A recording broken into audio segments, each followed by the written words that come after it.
What if you meet a man who looks at you straight in the eye and says, "I am lying"? Now stop and think.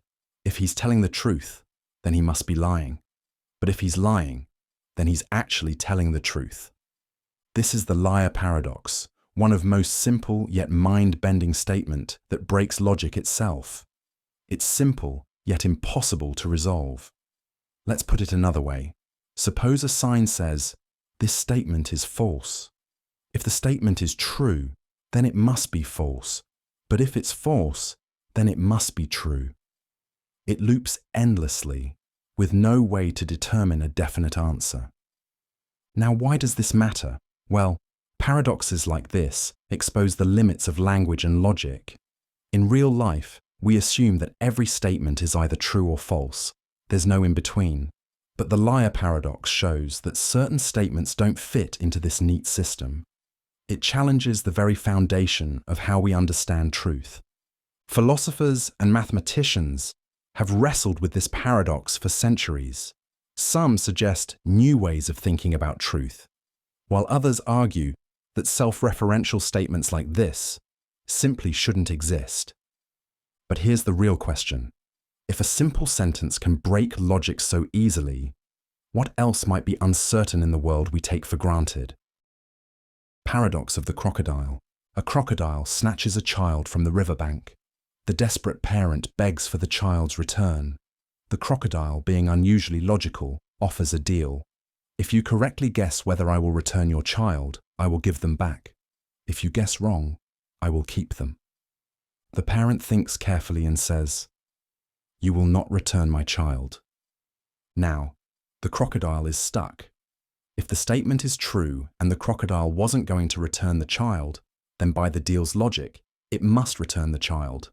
But if the crocodile does return the child, then the parent's guess was actually wrong, meaning the crocodile should have kept them. A contradiction. This is a classic paradox of self-reference, much like the liar paradox. The crocodile's logic ties itself into a knot, where any action contradicts the original condition. The situation exposes a flaw in rigid logical systems. What happens when rules contradict themselves? Beyond its logical twist, this paradox reflects real-world dilemmas, like unreliable contracts or misleading promises.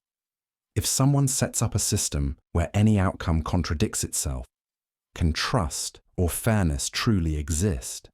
The crocodile's predicament is more than just a brain teaser. It challenges how we think about reasoning, truth, and deception. And in the end, whether the child is returned or not, one thing is clear. The crocodile's deal was never meant to be fair. Ship of Theseus. Picture this. You own a classic car, passed down through generations. Over the years, parts wear out. First the tires, then the engine, then the seats. Bit by bit, you replace every single part. One day, nothing from the original car remains. Here's the question. Is it still the same car? Now, let's take it a step further. Suppose someone collects all the old parts you replaced and reassembles them into a working vehicle. That looks like your original car too. So, which one is the real one? The fully restored version, or the one that gradually evolved? This is the dilemma at the heart of an ancient thought experiment. A legendary ship, used by the hero Theseus, is preserved in a museum. As the years go by, its wooden planks decay and are replaced. Eventually, every plank has been swapped out. Is it still the same ship? And if the discarded planks were reassembled into a second ship, which one holds the true identity of Theseus's vessel? At its core, this paradox challenges our understanding of identity. Are things defined by their material parts or by continuity over time? The same question applies to people. If every cell in your body is replaced over the years, are you still the same person? The answer isn't simple, and that's what makes this paradox fascinating. Whether it's a ship, a car, or even you, the question remains, what really makes something itself? Sorites paradox. Imagine you're holding a single grain of sand. Clearly, that's not a heap. Now add another grain, still not a heap. Keep adding one by one. At what point does it actually become a heap? Now let's reverse it. Suppose you start with a massive pile of sand. Remove one grain, still a heap. Remove another, and another. Eventually, you're left with just one grain. But when exactly did it stop being a heap? This raises an interesting problem.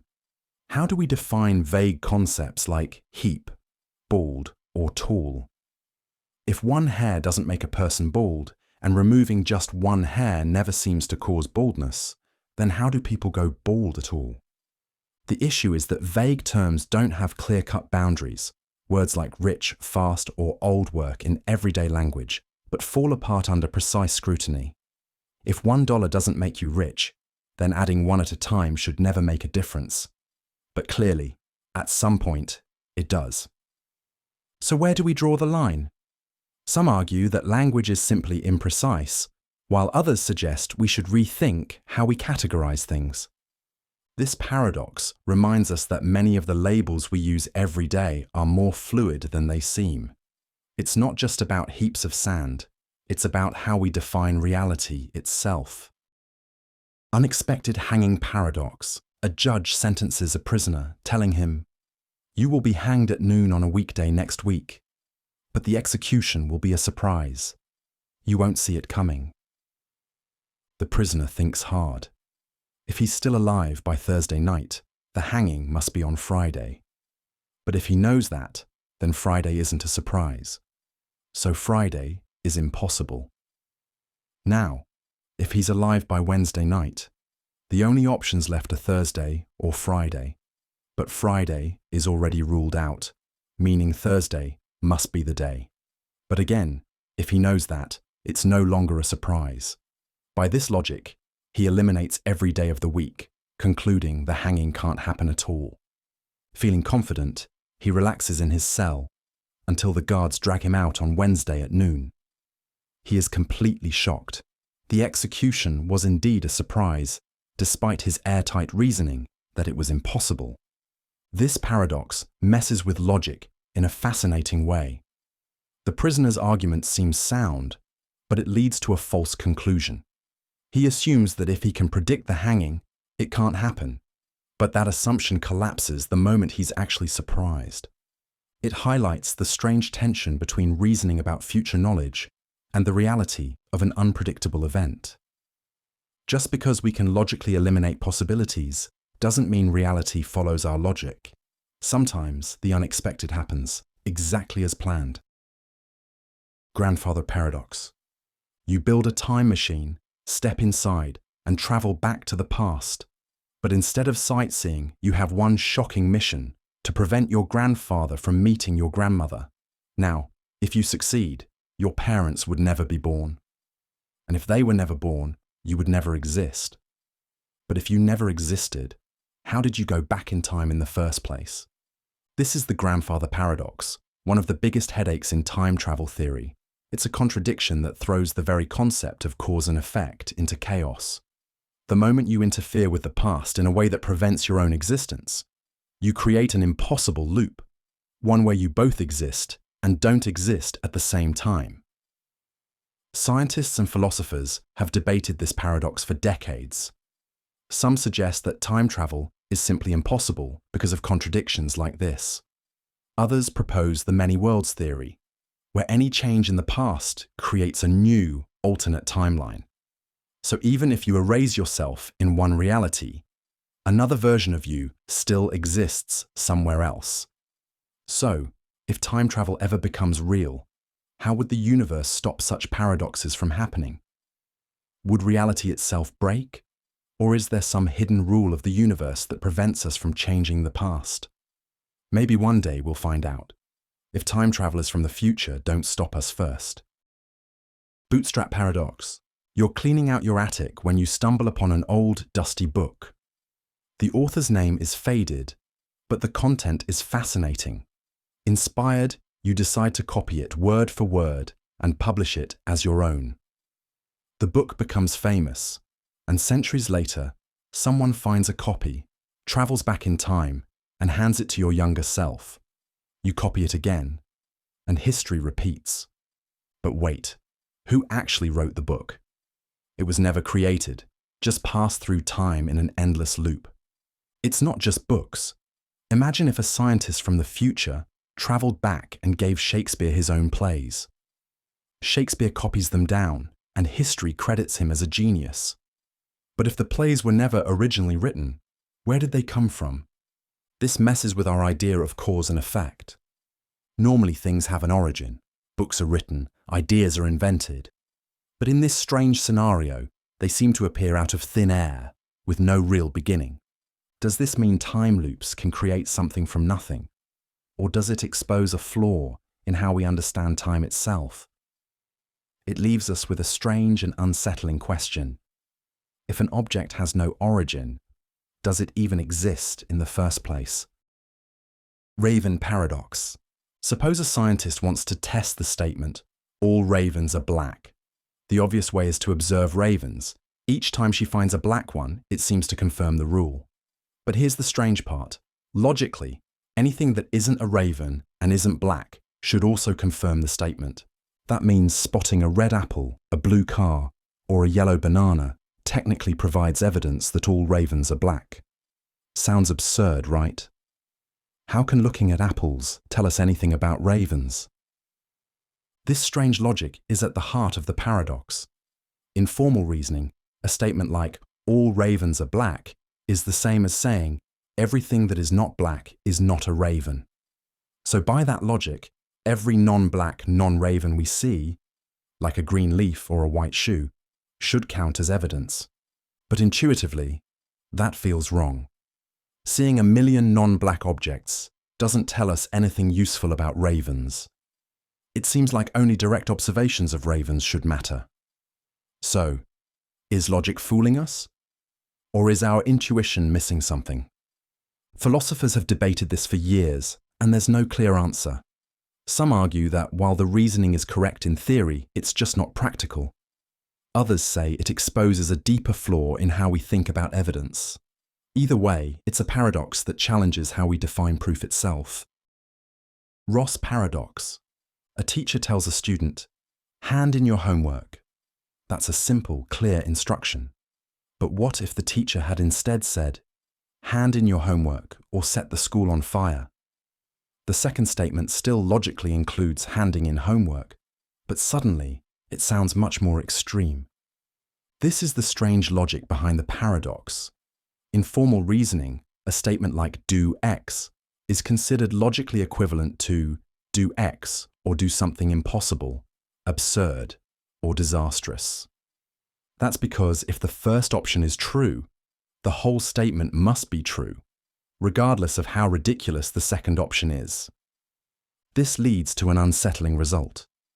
A simple command can be rewritten in a way that makes it seem like it includes something completely unrelated. If someone tells you, mail the letter, that logically implies, mail the letter or destroy the world. The destruction part is irrelevant, yet it feels like the meaning of the statement has changed. The paradox exposes a strange gap between logic and common sense.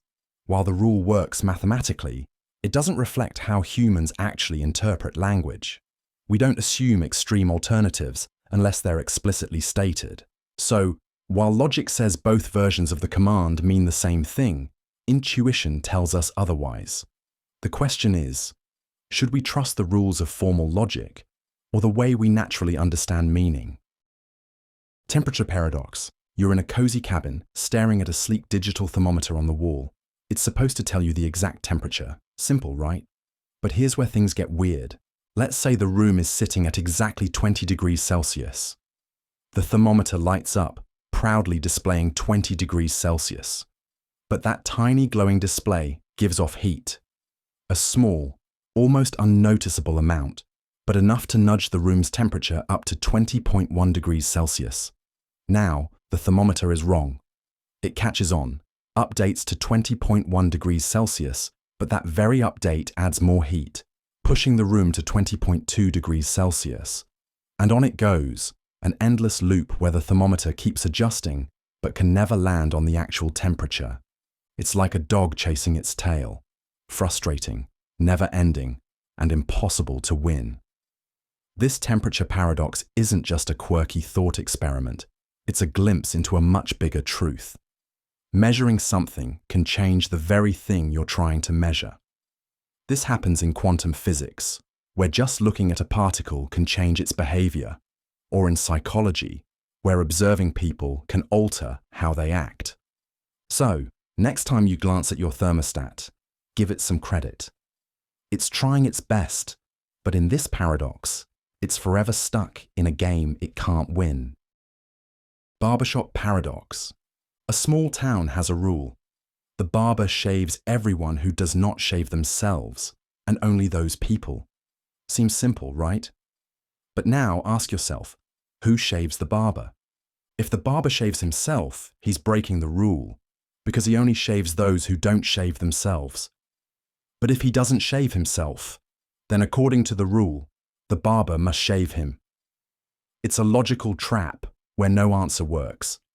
This is a version of a paradox created by Bertrand Russell, which highlights contradictions in self-referential logic. At first glance, the rule seems reasonable, but when applied to the barber himself, it collapses. It's not just a quirky puzzle, it exposes deeper problems in logic and set theory. Russell actually used a similar paradox to challenge the foundations of mathematics. Imagine a list that contains all lists that don't list themselves. Should this list include itself? If it does, it shouldn't. If it doesn't, it should. Just like the barber's dilemma, the logic breaks down. The takeaway? Sometimes, a simple-sounding rule creates an impossible situation. The paradox shows how tricky self-reference can be and why logical systems need careful design to avoid contradictions. Catch-22. A soldier in a war zone wants to be discharged for being mentally unfit. The rule. Any soldier who requests discharge on the grounds of insanity is proving they are sane, because only a rational person would try to avoid danger. This is a catch-22, a situation where the only way out is blocked by the very rule that creates the problem. No matter what the soldier does, he's trapped. The term comes from Joseph Heller's novel Catch-22, where military bureaucracy ties people in impossible loops. But this paradox isn't just about war. It shows up everywhere. Imagine applying for a job that requires work experience, but the only way to get experience is by having a job. Or needing a loan to start a business, but being denied because you don't already have money. These are real-life catch-22s, situations where the solution is impossible because of the problem itself. What makes this paradox so frustrating is that the rule seems logical on the surface, but in practice, it shuts down all options. There's no way to win. That's why catch-22 has become shorthand for any no-win situation. It's a reminder that sometimes the rules that are meant to provide order can end up making things impossible instead. Paradox of free choice. A waiter hands you a menu and says, "You can order anything you want." Sounds like true freedom, right? But what if your choice was never really free? This paradox suggests that the very act of choosing may not be as free as it seems. If every choice is influenced by personal preferences, past experiences, or even external pressures, then is it really a choice at all? Think about it. You might pick pasta over pizza because you love Italian food. But why do you love it? Maybe because you grew up eating it, or a friend once recommended it. If your decision is shaped by factors beyond your control, then was it ever truly free? This paradox challenges the idea of free will versus determinism. If every decision is based on something before it, are we just following a predetermined path, even when we think we're making independent choices? Some argue that true freedom means having no outside influence at all, but that seems impossible. Others say freedom isn't about being uninfluenced, but about acting on what we want, even if those wants are shaped by the world around us. So, when you make a choice, are you exercising free will or just following the script of your experiences? Drinker paradox. Picture a crowded bar. Somewhere in the room, at least one person is holding a drink. Now here's the surprising claim. If anyone in the bar is drinking, then everyone in the bar is drinking. Sounds ridiculous, right? But logically, it's true. Here's how it works. Suppose there's at least one drinker in the bar. Now, pick any person. Let's say they aren't drinking. The statement doesn't say who the drinker is, just that if one person is drinking, then everyone is. Since this non-drinker exists, the statement doesn't have to be tested. But if you picked the actual drinker, then the logic still holds. Either way, the statement can't be false.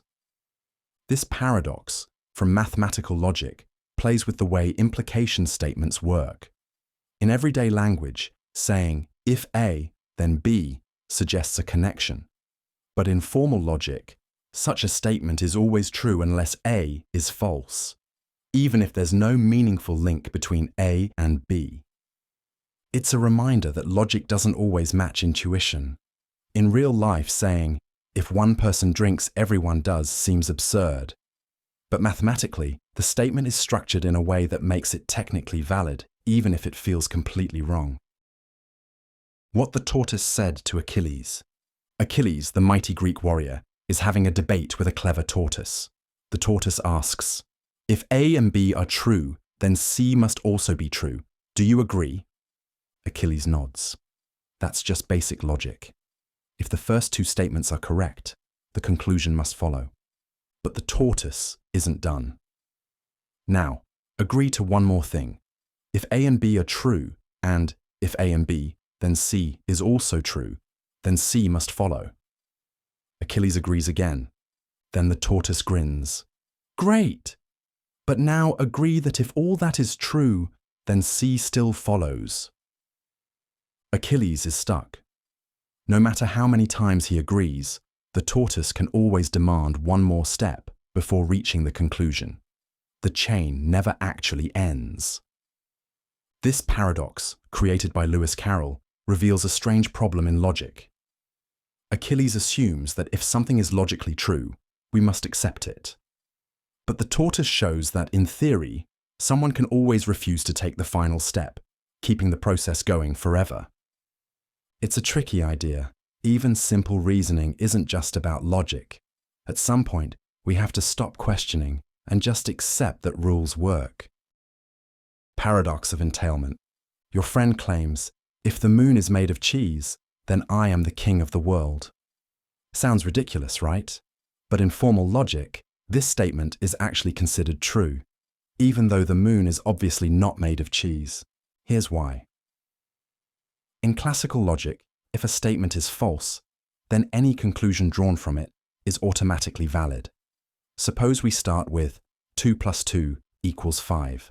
Since this is false, we could say, if 2 plus 2 equals 5, then cats can fly. And surprisingly, logic would still consider this a sound argument. The problem arises because traditional logic only cares whether conclusions follow from premises, not whether the premises themselves make sense.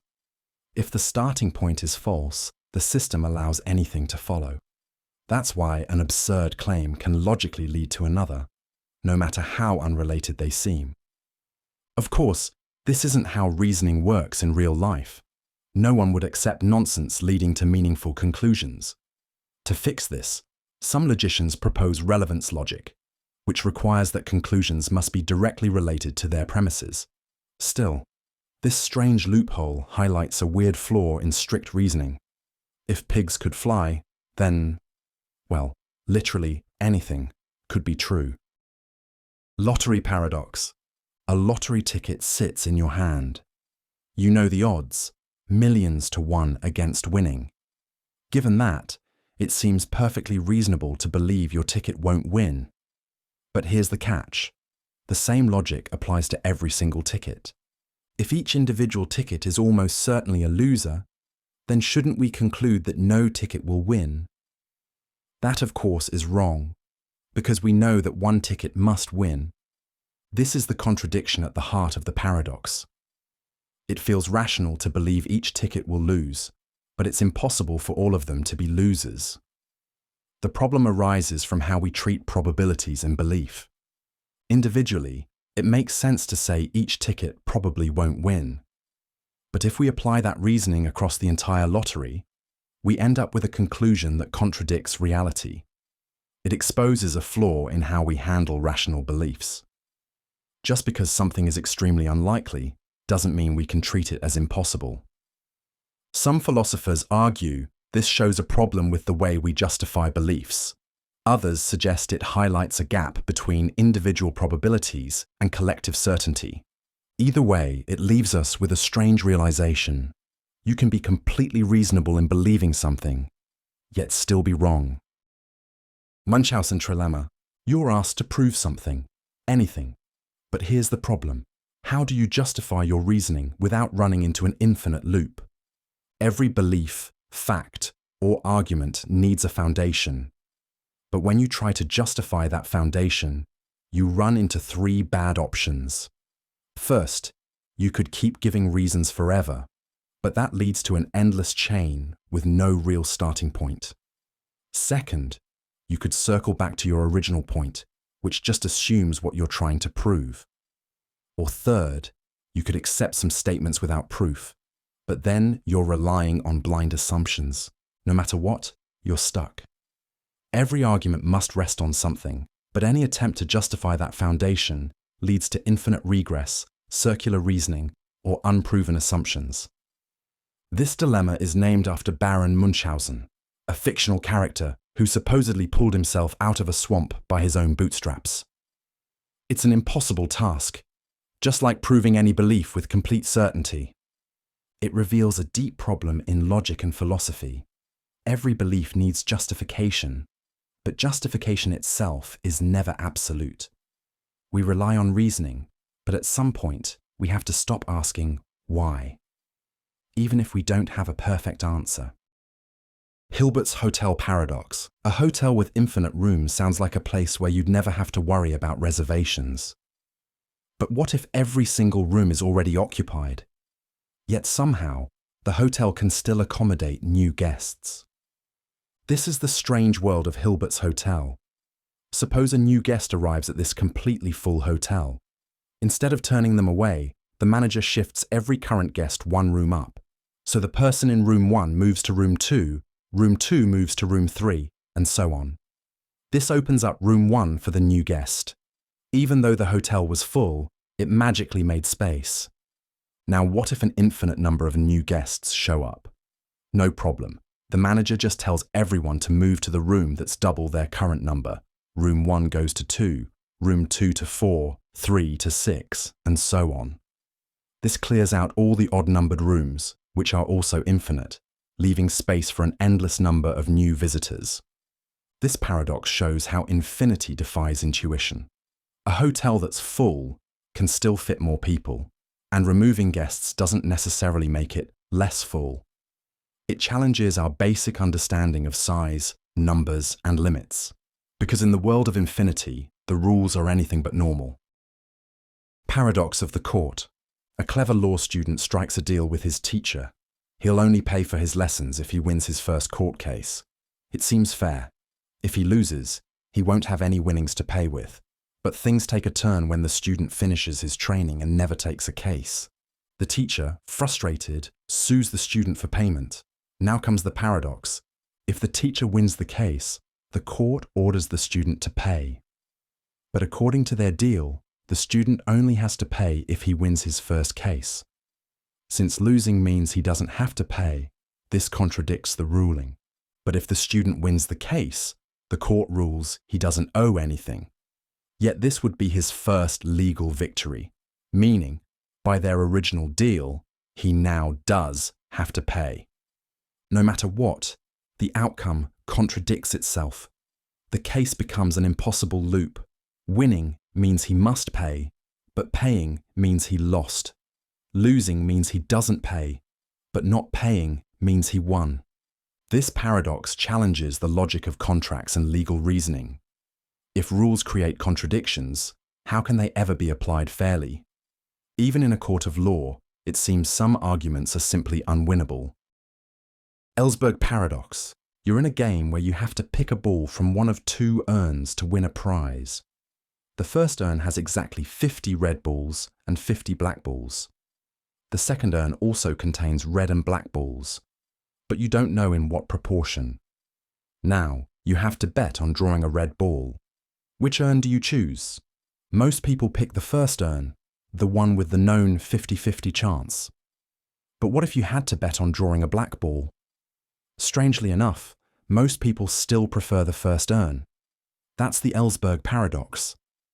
When faced with uncertainty, people avoid it, even when logic says both options should be equally risky. At its core, this paradox reveals something odd about human decision-making. In both cases, the second urn has an unknown split between red and black, meaning it could even have a better chance of winning than the first urn. But our natural instinct is to avoid uncertainty, something economists call ambiguity aversion. This paradox challenges traditional economic theories that assume people make decisions based purely on probabilities. Instead, real-life choices often hinge on how much we dislike the unknown. From investing money to making life decisions, the Ellsberg paradox explains why people tend to favor what feels predictable, even if the unpredictable could be just as good or even better. So next time you hesitate because something seems uncertain, ask yourself, are you making a smart choice or just avoiding the unknown? Paradox of the preface. An author writes a book filled with carefully researched facts. In the preface, they thank their editors and admit, despite my best efforts, there may be some errors. Seems reasonable, right? But here's the problem. This creates a contradiction. The author believes every statement in the book is true. Otherwise, they wouldn't have written them. But at the same time, they also believe that at least one statement is probably wrong. So, do they actually believe their own book or not? This is the paradox of the preface. It highlights a conflict in how we handle belief and certainty. On one hand, it's rational to trust each statement based on evidence. On the other hand, it's also rational to accept that humans make mistakes. But these two reasonable beliefs seem to contradict each other. The paradox raises an interesting question. Can we ever be fully certain of anything? If even the most careful authors acknowledge possible errors, then isn't every set of beliefs, even our own, potentially flawed? It's not just about books. This applies to everyday reasoning. We trust facts and logic, yet we also accept that we could be wrong. This paradox shows that even the most rational way of thinking can lead to an unsettling conclusion. Certainty and doubt can exist at the same time. Two-envelope paradox. You're given two sealed envelopes. One contains twice as much money as the other, but you don't know which is which. You open one and find, say, $100 inside. Now comes the dilemma. Should you switch? At first, it seems like it doesn't matter. But then, a strange reasoning takes over. The other envelope either has $50 or $200, both equally likely. If it has $200, switching gains you $100. If it has $50, switching loses you $50. Since the potential gain is bigger than the potential loss, switching seems like the better choice. But hold on, this logic would apply no matter what amount you see. Even if the first envelope had $1,000, you'd still be tempted to switch. That means you'd never stop switching. But if switching is always the right move, doesn't that mean it was also wrong to switch in the first place? The paradox reveals a flaw in how we calculate expected value. The reasoning assumes both outcomes are equally likely, but in reality, the probabilities depend on which envelope you started with. The math tricks us into thinking switching is always better, even though both envelopes were identical before opening the first one.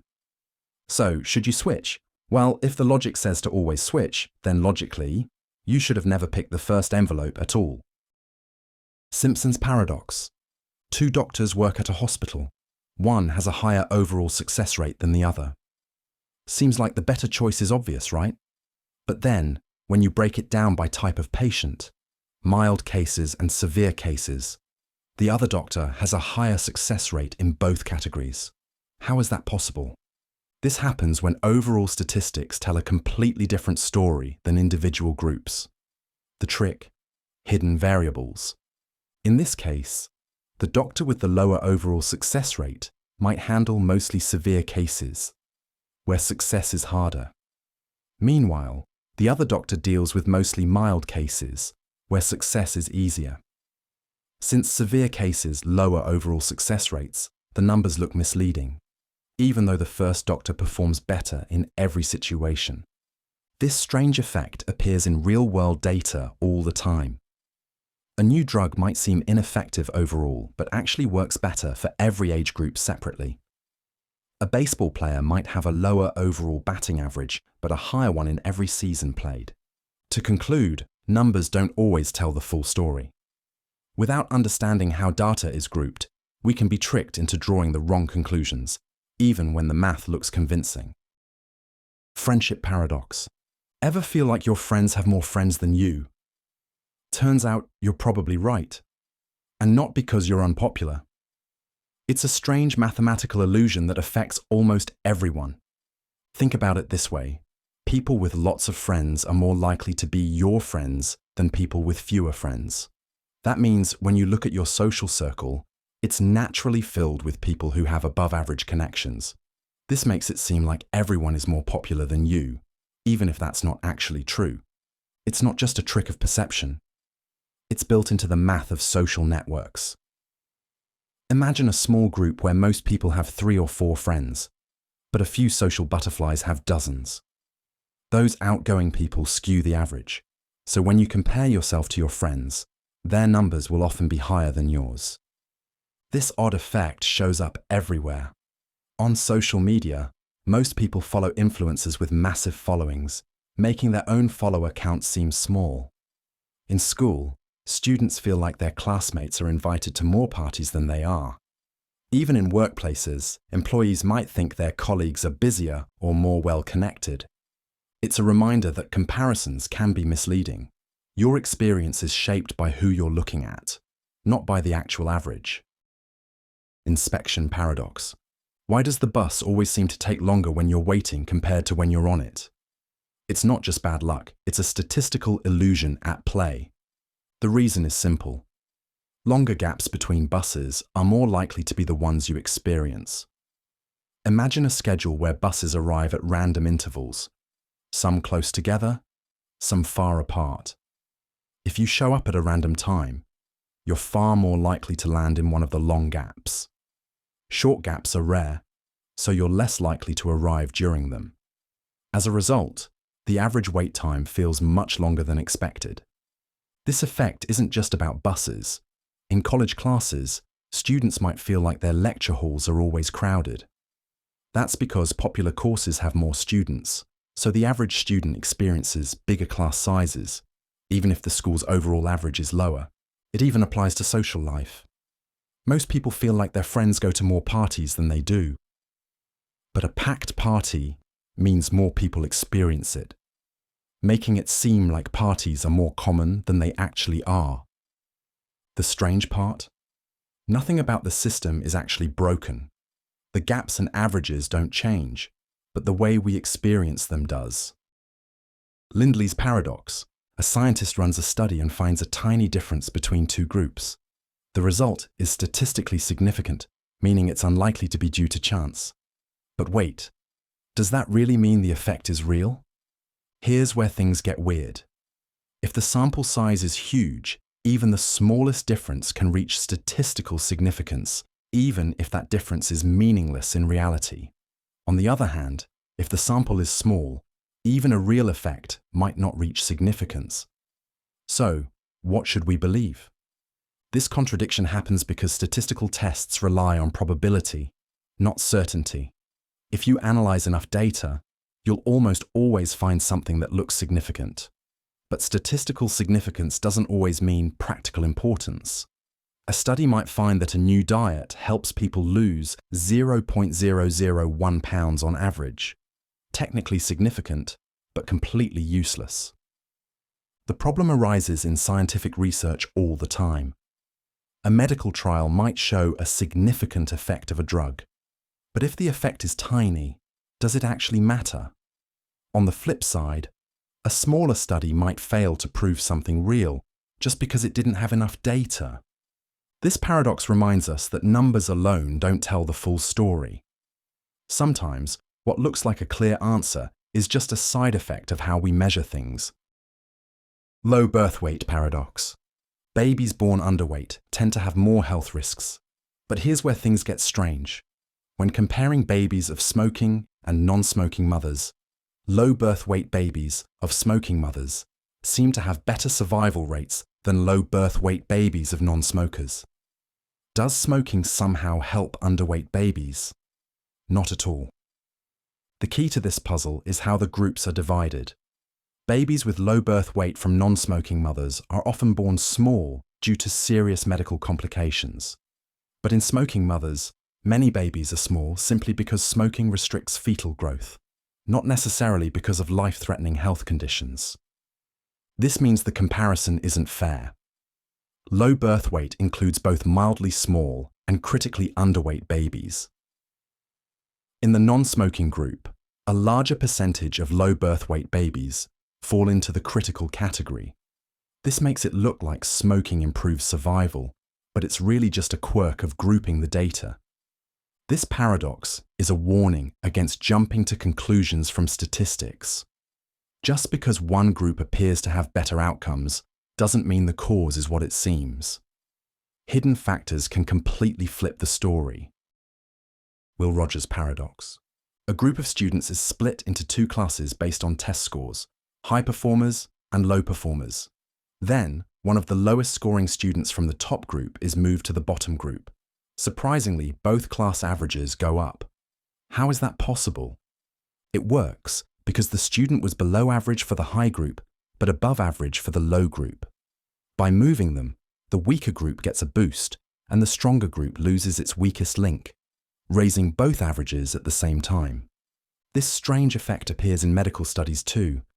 If patients with mild cases of a disease are reclassified into a low-risk group, both the survival rates of the mild and severe groups may improve, even though no one's health actually changed. It happens in economics, sports, and even geography. The name comes from a joke by Will Rogers, who said that when Oklahomans moved to California, both states got smarter. The lesson: statistics can be deceptive. Changing how groups are defined can create the illusion of improvement, even when nothing has actually changed. Abelson's paradox. A school wants to improve student performance, so it analyzes test scores across different districts. The results show a surprising pattern. No single school seems to have a major impact on overall performance. Instead, the biggest factors appear to be things like student background, family income, and neighborhood conditions. At first glance, this might seem to suggest that schools don't really matter, but that's a misleading conclusion. The paradox arises because when looking at big-picture trends, individual influences can get buried under larger societal patterns. Imagine a basketball team where every player trains hard and improves their skills. But if all teams are doing the same, the league's rankings won't change much. That doesn't mean training is useless, it just means progress is happening across the board. This paradox warns against dismissing meaningful individual factors just because they don't show up strongly in broad statistical comparisons. Schools, policies, and personal choices do make a difference, even if large-scale data seems to say otherwise. Accuracy paradox. A factory installs a new quality control system to detect defective products. The company is thrilled when the system reports 99% accuracy in identifying faulty items. But soon, workers notice a problem. Perfectly good products are being thrown away. What's going wrong? The system is too sensitive. It flags so many items as defective that most of the rejected products aren't actually faulty. The company wanted a system that catches all defects, but in doing so, it also mislabels a huge number of good products as bad. This is the accuracy paradox.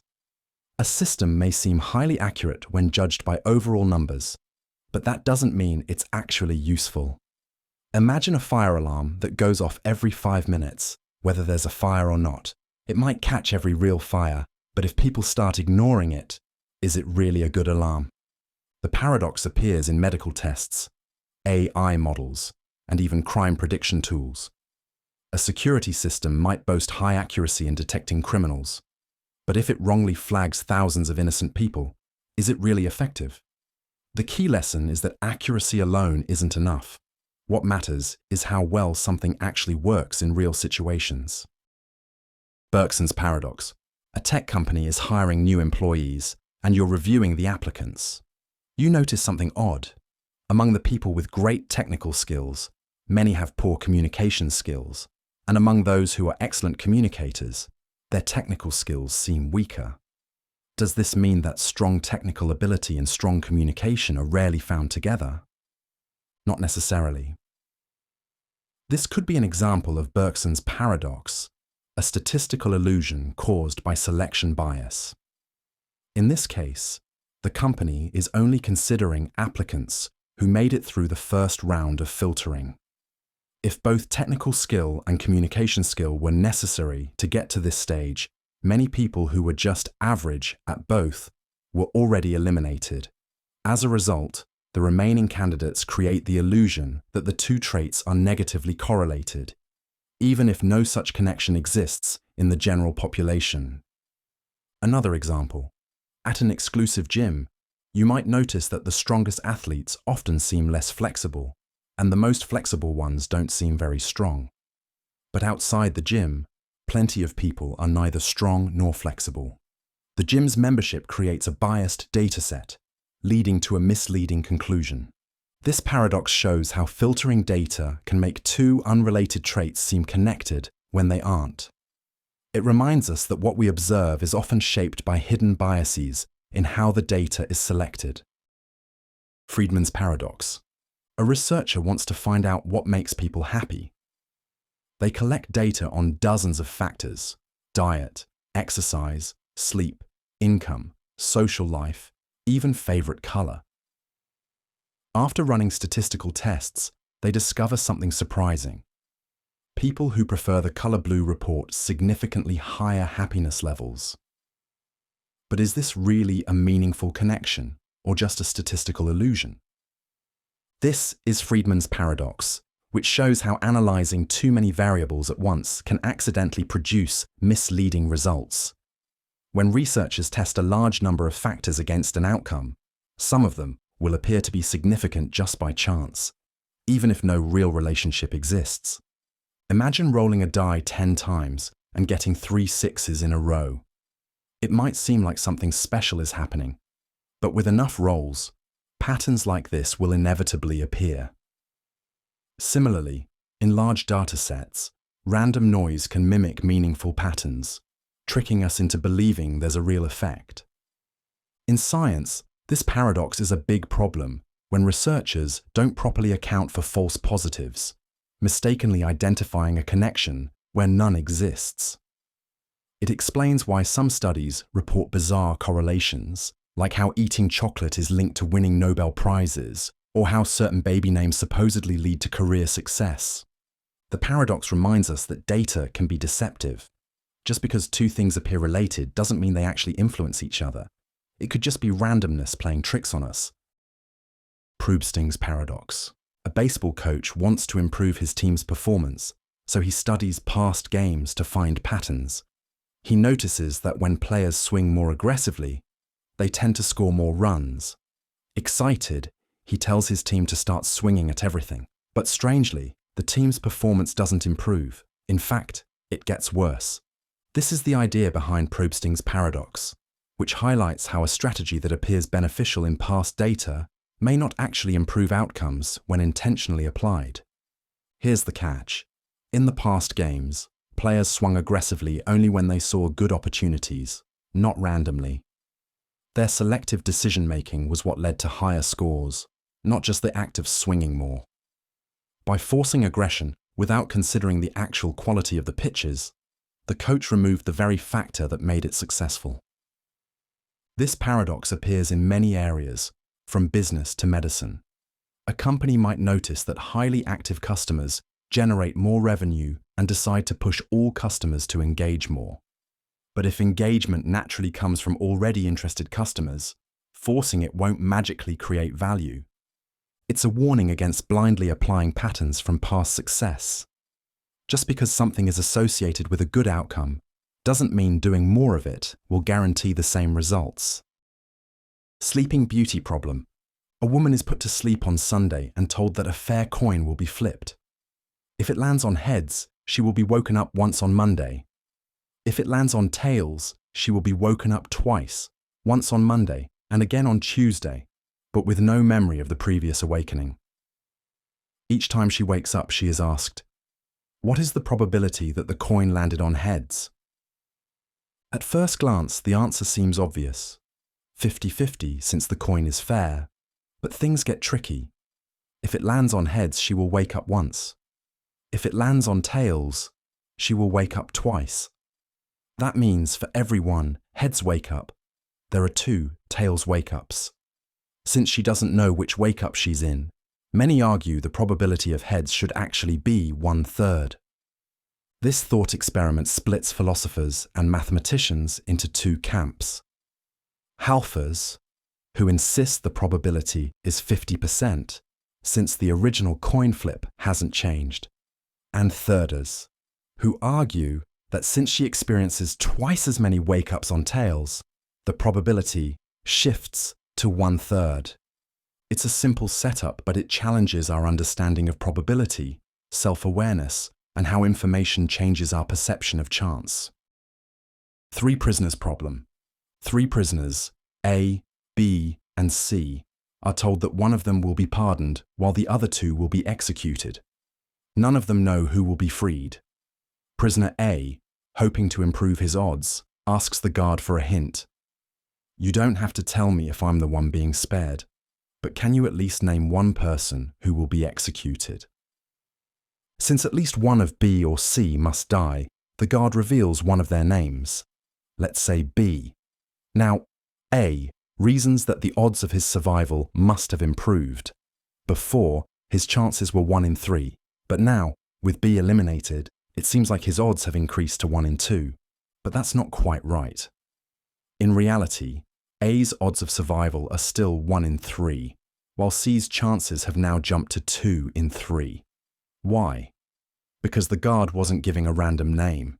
He was always able to pick one of the 2 doomed prisoners. The act of revealing B's fate didn't randomly assign A a better chance. Instead, it subtly increased the likelihood that C is the one who will be spared. It's a counterintuitive twist on probability, much like the famous Monty Hall problem. What seems like an improvement in A's odds is really just an illusion. Bertrand's box paradox. A game show host presents 3 boxes, each containing 2 coins. One box has 2 gold coins, another has 2 silver coins, and the last one contains 1 gold and 1 silver coin. You randomly pick a box and draw 1 coin. It's gold. Now, what's the probability that the other coin in the box is also gold? At first, it seems like there are only 2 possibilities. You either pick the box with 2 gold coins, or the one with 1 gold and 1 silver. Since only these 2 boxes could have given you a gold coin, you might think there's a 50-50 chance that the other coin is gold. But that's not the case. The trick is in how the gold coin was selected. The box with 2 gold coins had 2 chances to give you a gold coin, while the mixed box had only 1. That means you were twice as likely to have picked from the all-gold box than from the mixed one.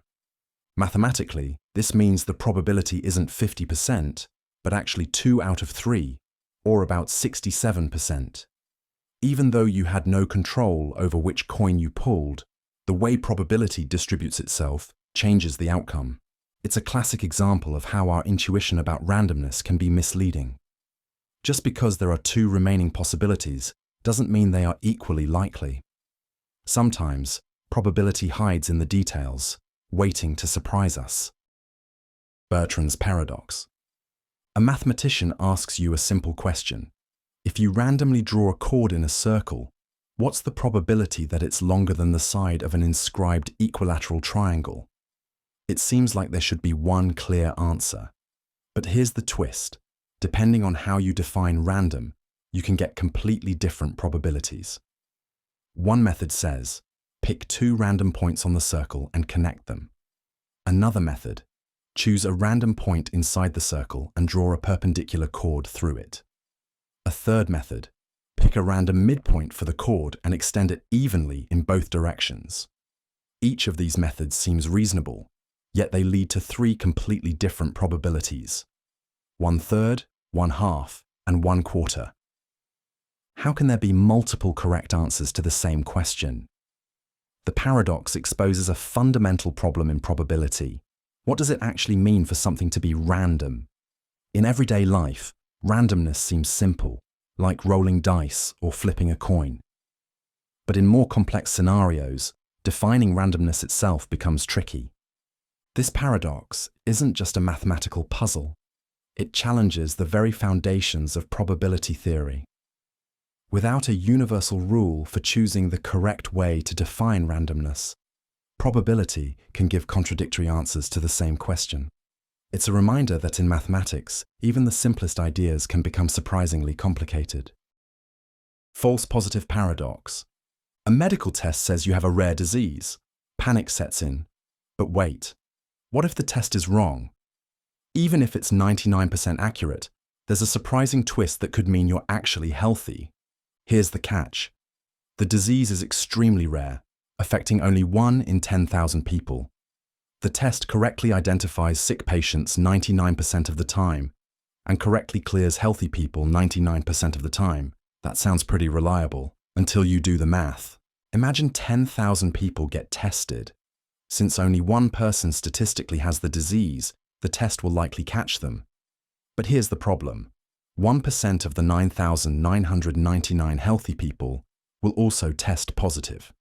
That's about 100 false positives. So out of roughly 101 positive results, only 1 is actually sick. That means if you test positive, your actual chance of having the disease isn't 99%, it's only about 1%. This paradox reveals a blind spot in human intuition. We tend to assume a high accuracy rate means a test is reliable for any individual case. But when the thing being tested for is extremely rare, false positives pile up, making the results misleading. It's why doctors don't diagnose based on a single test, but consider additional factors like symptoms, family history, and follow-up tests. In a world filled with probabilities, the numbers don't just tell a story. How you interpret them makes all the difference. Intransitive dice. Suppose you're in a high-stakes dice game and you get to pick first. 3 special dice sit in front of you, red, blue, and green. Each has a different set of numbers and your goal is simple. Pick the best one. But here's the twist. No single die is the best. Suppose the red die beats the blue die most of the time. Easy choice, right? But then strangely, the blue die beats the green die. So surely the red die must also beat the green die. Except it doesn't. The green die beats the red die instead. This creates a loop. Red beats blue, blue beats green, and green beats red. Like a game of rock, paper, scissors with dice. No die is the strongest overall, even though each seems better than another. This is called intransitivity. In most games, if A is better than B and B is better than C, then A should also be better than C. But here, the logic breaks. This strange property means that if your opponent picks first, you can always pick a die that has a statistical edge over theirs. Yet if they get to counterpick, they can do the same to you. This paradox isn't just a mathematical curiosity. It appears in real-world scenarios, from sports rankings to voting systems, where choices don't always follow a neat hierarchy. Sometimes, winning isn't about having the best option, but about knowing the system better than your opponent. Ant on a rubber rope. Picture an ant, tiny but determined, crawling along a rubber rope. It starts at one end, moving forward at a steady pace. But here's the twist. The rope is stretching. Every second, it gets longer and longer, making the ant's journey seemingly impossible. No matter how far it crawls, the destination keeps moving away. So, will the ant ever reach the other end? At first glance, it seems hopeless. If the rope keeps expanding, shouldn't the ant be stuck forever? Surprisingly, the answer is no. The ant can make it, given enough time. Here's why. Even though the rope stretches, the ant is still making progress, however tiny. Each step it takes covers a fraction of the total length. As the rope expands, that fraction shrinks, but it never fully disappears. Over time, these small gains add up, slowly but surely pushing the ant toward its goal. The paradox plays with intuition. We assume that if something keeps getting farther away, it must be unreachable. But when progress, no matter how small, is steady and cumulative, surprising outcomes emerge. In mathematical terms, this is a problem of infinite sums, where even an incredibly slow-moving process can eventually succeed. So, while the ant's journey may take an unimaginably long time, patience wins in the end. It's a reminder that persistence, even in the face of overwhelming odds, can lead to success. Necktie paradox. You and your friend make a simple bet. Each of you receives a necktie as a gift, but you don't know which one is more expensive. The bet? Whoever has the cheaper necktie must give it to the other. Now, you start thinking, should you take this bet? At first glance, it seems like you have a 50-50 chance of winning or losing. But then, a strange argument makes it look like you're guaranteed to win. Here's the reasoning. You assume your necktie has some unknown value, say X. That means your friend's necktie either costs more or less than X. If theirs is more expensive, you gain a better necktie. If theirs is cheaper, they're the one losing out, not you. So no matter what, it feels like you should always take the bet. But wait, your friend can use the exact same reasoning.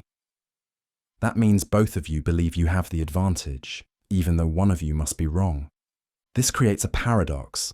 Logically, you can't both have an expected gain, but the reasoning seems sound from either perspective. The problem arises because probability and expectation are being misapplied in a way that leads to an illusion of a guaranteed win. The lesson? Sometimes seemingly airtight logic can still lead to absurd conclusions. Just because reasoning feels correct doesn't mean it always is, especially when probability is involved. All horses are the same color. At a horse farm, someone makes a bold claim. All horses are the same color. Sounds ridiculous, right? But what if they claim they can prove it with logic? Here's the so-called proof. It starts with a simple idea. If you have only one horse, of course, all horses in that group are the same color. That's obvious. Now, let's assume that for any group of horses of size n, all of them are the same color. This is the key assumption. Then, if we take a group of n plus 1 horses, we can divide them into two overlapping groups, one with the first n horses and another with the last n horses. According to our assumption, all horses in the first group have the same color, and all in the second group do too. Since these two groups overlap, at least one horse is in both, meaning all n plus 1 horses must share the same color. By this reasoning, no matter how many horses there are, they must all be the same color. But clearly, that's nonsense. So where does the argument fail? The trick is in the step where we assume the overlap works for any n.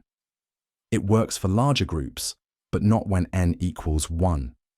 If you only have 2 horses, there's no guarantee they share a common horse in both subgroups. That missing link breaks the logic, exposing the flaw in the proof. Even airtight logic can unravel if the foundation is shaky. Cramer's paradox. You're given 2 different equations, each describing a curve on a sheet of paper. You're told these curves will intersect at a few points, perhaps 2, maybe 3. That sounds reasonable, but now, someone claims that 2 seemingly random curves can have as many as 4 intersections, sometimes even more. How is that possible? This is the puzzle at the heart of a mathematical mystery. Normally, two curves should meet in a predictable number of places based on their complexity. A straight line and a circle, for example, can intersect at most twice. But when dealing with higher degree equations, strange things happen.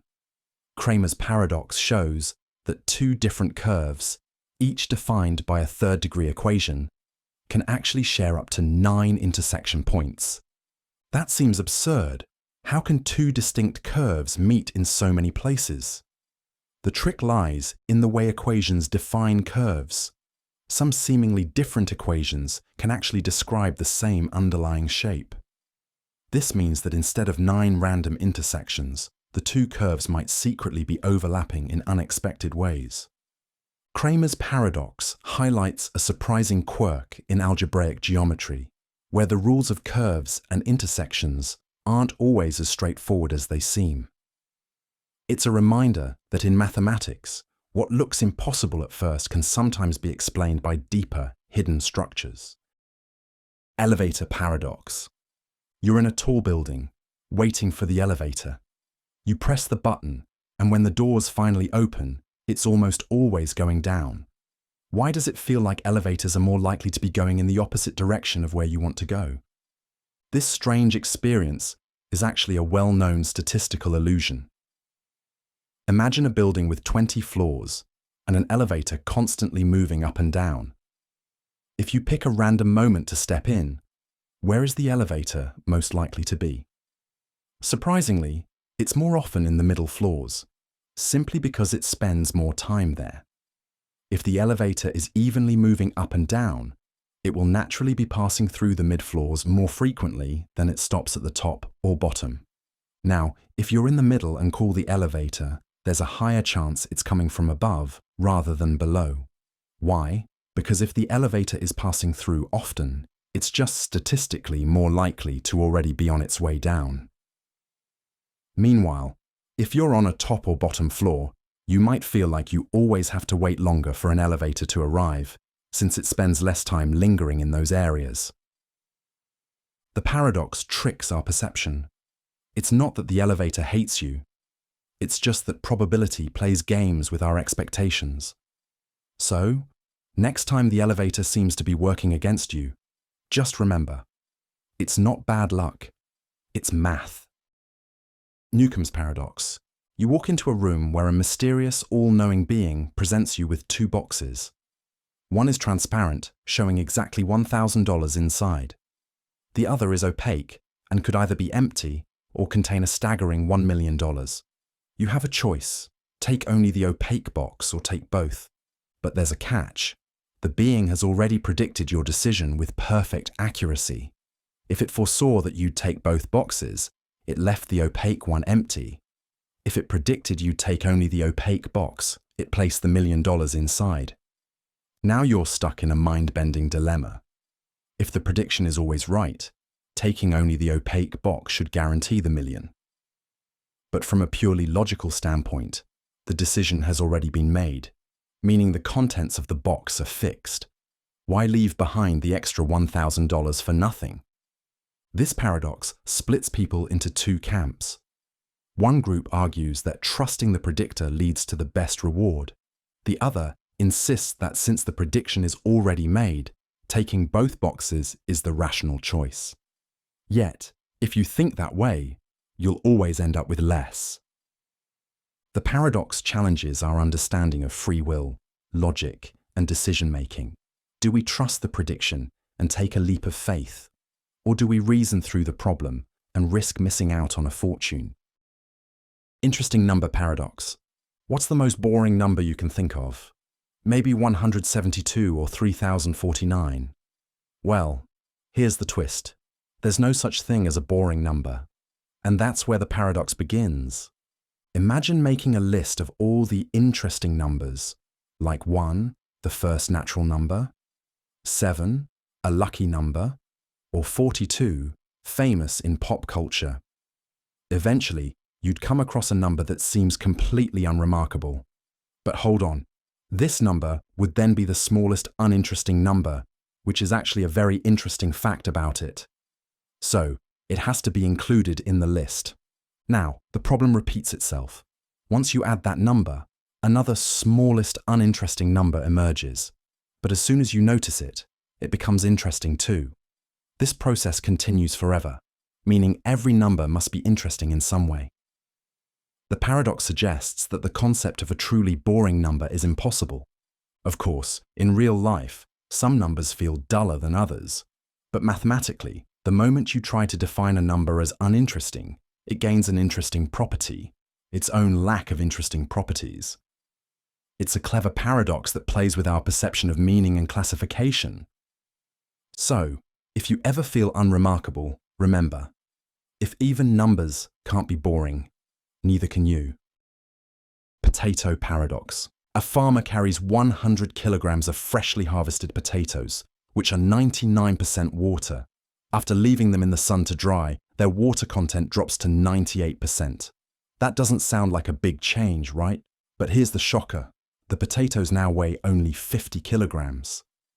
How did losing just 1% of water result in losing half the total weight?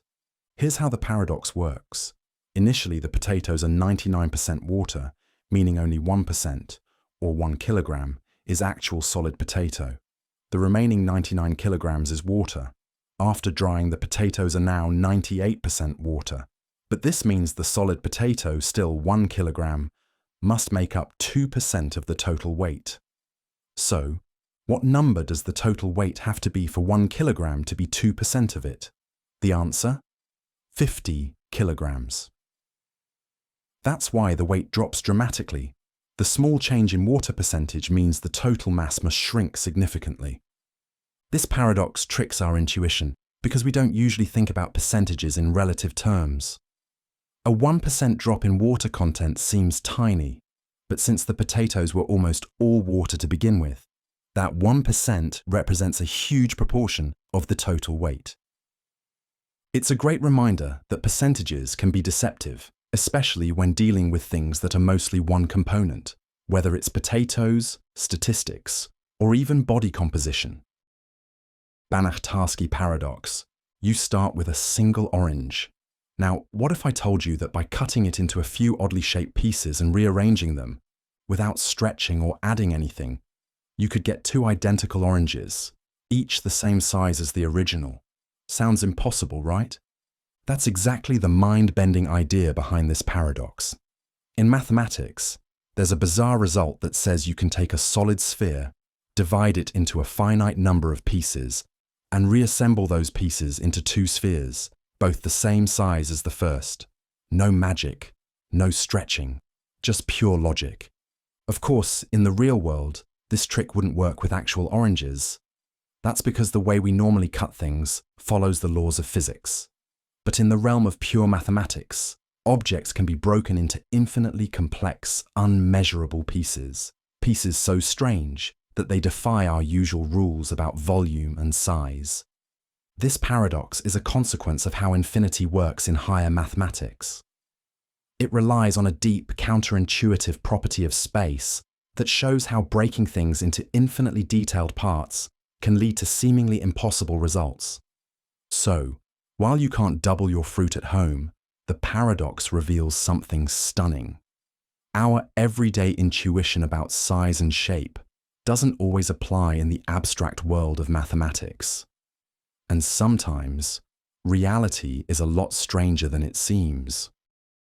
Parrondo's paradox. Picture this. You're in a casino where every game is rigged against you. No matter how you play, the odds ensure you'll lose money over time. But what if I told you that by cleverly switching between two losing games, you could actually start winning? Sounds impossible, right? That's the strange reality of Parrondo's paradox. It's like flipping between two bad strategies and somehow ending up with a good outcome.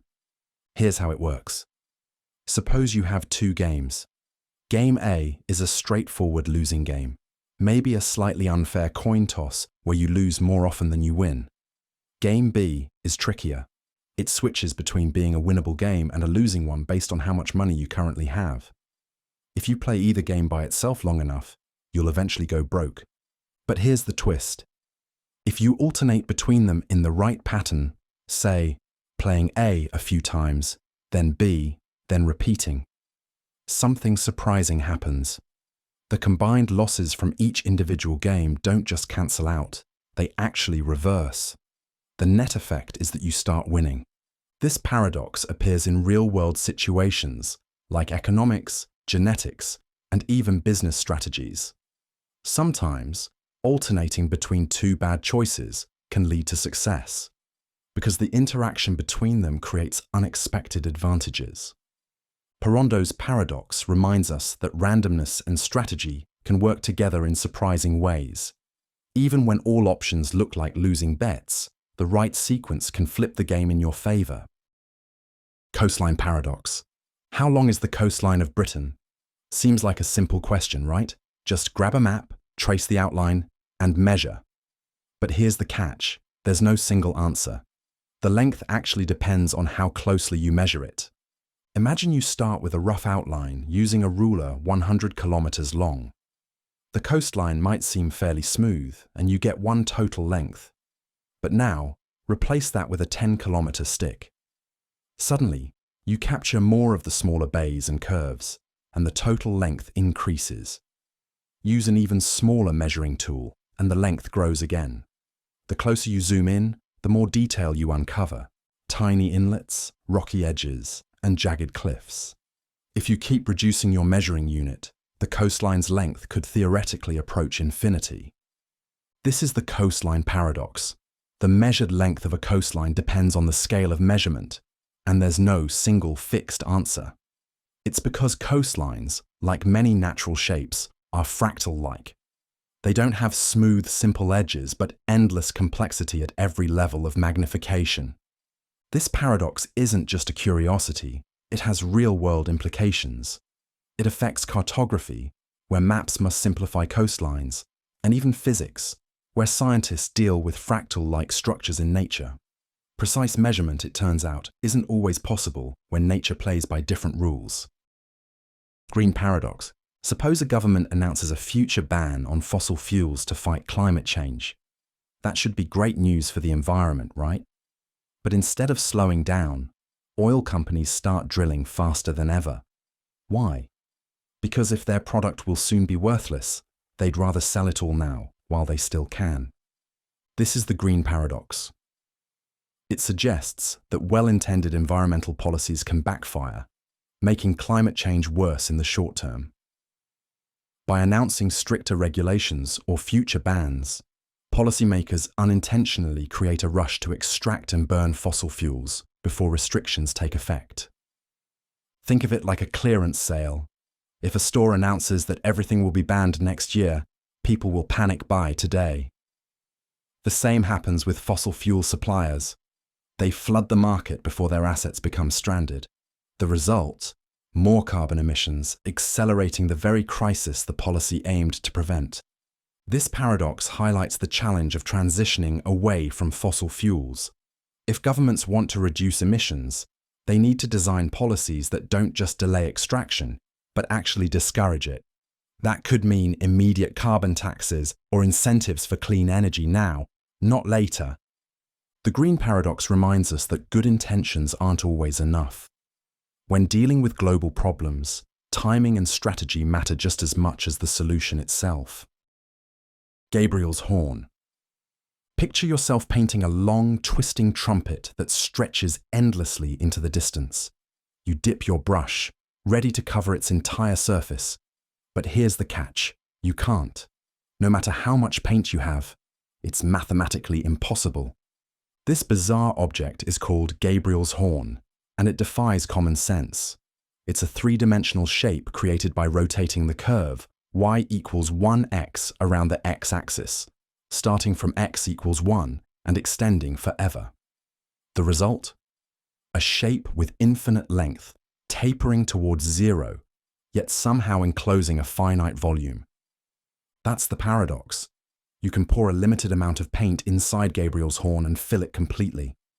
But if you try to paint its outer surface, you'll need infinite paint. How can something have a surface that stretches forever but contain a limited space inside? The answer lies in how area and volume behave differently in mathematics.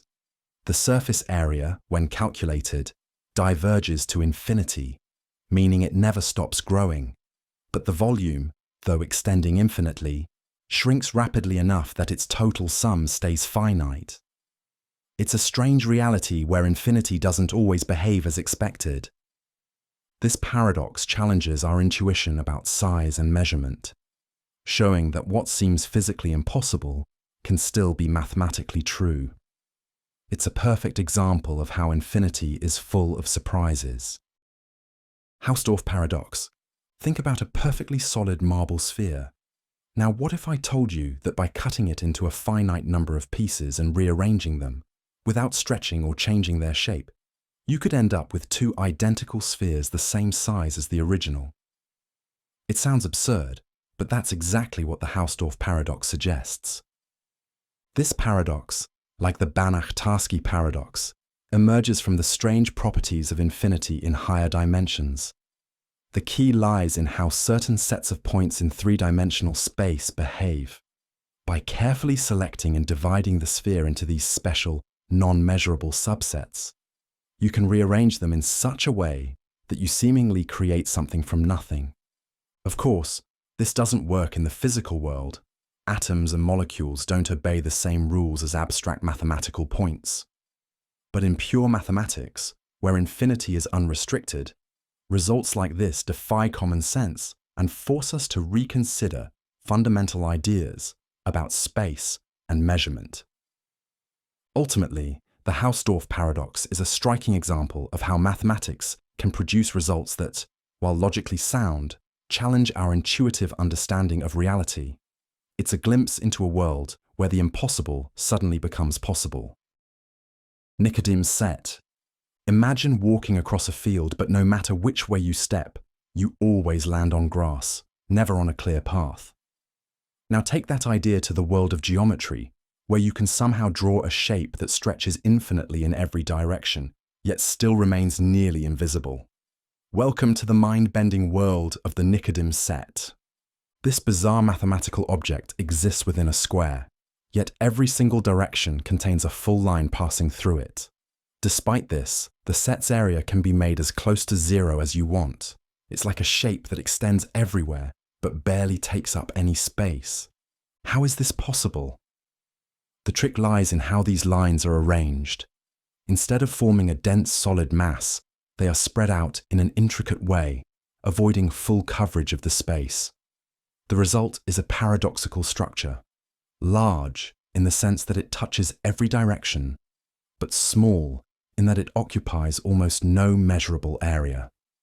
The Nikodym Set challenges our basic intuition about space and size. It's a reminder that in higher mathematics, objects can exist everywhere and nowhere at the same time, revealing just how strange geometry can be. Thomson's lamp. You have a lamp with a simple rule. Every time you press the switch, it flips between on and off. But now, let's speed things up in a bizarre way. First, you flip the switch after 1 minute, then 30 seconds later, then 15 seconds later. The time between flips keeps shrinking, but you still manage to press the switch infinitely many times within just 2 minutes. Now here's the question. At exactly 2 minutes, is the lamp on or off? At first, it seems like there should be an answer. After all, every flip has a clear effect. But let's think deeper. If the lamp was on before the final flip, it must now be off. But if it was off before, it must now be on. The problem? There is no final flip. They go on forever. This is Thomson's lamp paradox, a thought experiment that challenges our understanding of infinity and time. Mathematically, the number of flips is infinite, yet it happens in a finite amount of time. The closer you get to the 2-minute mark, the lamp keeps changing state, but at exactly 2 minutes, there's no obvious answer.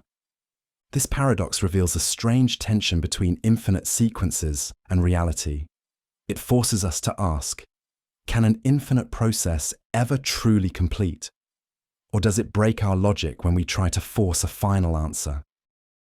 Motivation crowding theory. You're completely lost in the joy of painting, creating art purely for the fun of it. No deadlines, no pressure, just passion. But then, someone offers to pay you for every painting you complete. At first, it seems like a dream. You're getting rewarded for something you already love. But over time, something shifts. The excitement fades. Painting starts feeling like a job, and when the payments stop, so does your motivation. This is the paradox of how external rewards can sometimes reduce intrinsic motivation rather than enhance it. When people naturally love doing something, whether it's creating, learning, or helping others, introducing an external incentive can shift their focus. What was once an enjoyable activity starts feeling like an obligation, leading to less enthusiasm and even a drop in performance. This effect appears everywhere, at work, in schools, even in parenting.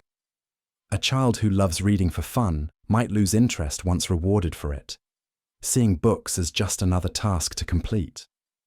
A company offering bonuses for teamwork might actually make employees less cooperative, as they focus more on the reward than the work itself. It's a paradox, because rewards are supposed to increase motivation, yet they often replace deeper, personal reasons for acting. Instead of feeling like something we want to do, tasks start feeling like something we have to do. The challenge is knowing when incentives will truly boost motivation and when they'll accidentally take the fun out of it. 58th, navigation paradox. You're cruising down the highway, making great time, until, out of nowhere, traffic grinds to a halt. Checking your GPS, you realize the problem. Everyone else is following the same, fastest route. What was supposed to be a shortcut has become a jam-packed bottleneck. This paradox highlights a strange problem in optimization. When a few people use a strategy, whether it's navigation apps, airline flight paths, or stock market trading, it works as expected. But when everyone adopts the same best approach, it can cause systemic breakdowns, making conditions worse instead of better. In aviation, for example, pilots follow pre-planned routes to maximize efficiency and safety. But if all aircraft rely on the same optimization logic, air traffic can become more congested, reducing efficiency overall. The same principle applies to self-driving cars, financial markets, and even internet bandwidth. Systems that should be smoother break down when too many people follow the same guidance. This paradox reminds us that strategies that work on an individual level don't always scale. A tool designed to help us navigate complexity can, ironically, create more of it. Sometimes thinking independently, not just following the algorithm, is the real key to avoiding gridlock. Benedette's paradox. You set out on a long walk, confident that nothing stands in your way. But as you move forward, an invisible force seems to hold you back, not through physical barriers, but through a strange sequence of events that never quite happen. Welcome to Benedette's paradox. Imagine a road lined with an infinite number of archers. Each one follows a simple rule. They will only fire their arrow if you are about to reach them. At first, nothing happens. But as soon as you approach the first archer, he readies his bow, forcing you to stop. Yet here's the twist. If you never reached him, he never had a reason to shoot in the first place. So, what actually stopped you? No arrow was fired, no force physically blocked you, yet somehow you couldn't move forward. You were trapped not by a real obstacle, but by the mere anticipation of infinite actions that never took place. This paradox challenges how we think about causality and infinity. Can an endless chain of potential events create a real barrier, even if nothing ever actually happens? It's a mind-bending contradiction that suggests sometimes motion can be stopped by nothing at all. Grim Reaper paradox. At the stroke of midnight, an unseen force has already sealed your fate. An army of Grim Reapers, each assigned a precise moment before sunrise to decide whether you live or die. But here's where logic begins to unravel. There are infinitely many of them, and their schedule keeps halving. The first Reaper is set to act at 1 a.m. the next at 12:30 a.m., then 12:15 a.m., and so on, their appearances stacking infinitely toward midnight. Each reaper follows a simple rule. If you're still alive when their moment arrives, they will strike you down instantly. The paradox? No reaper should ever get their turn. Take the reaper at 1 a.m. He will only act if no reaper before him has already done so, but the same logic applies to the 12:30 a.m. reaper, the 12:15 a.m. reaper, and all the others compressing backward toward midnight.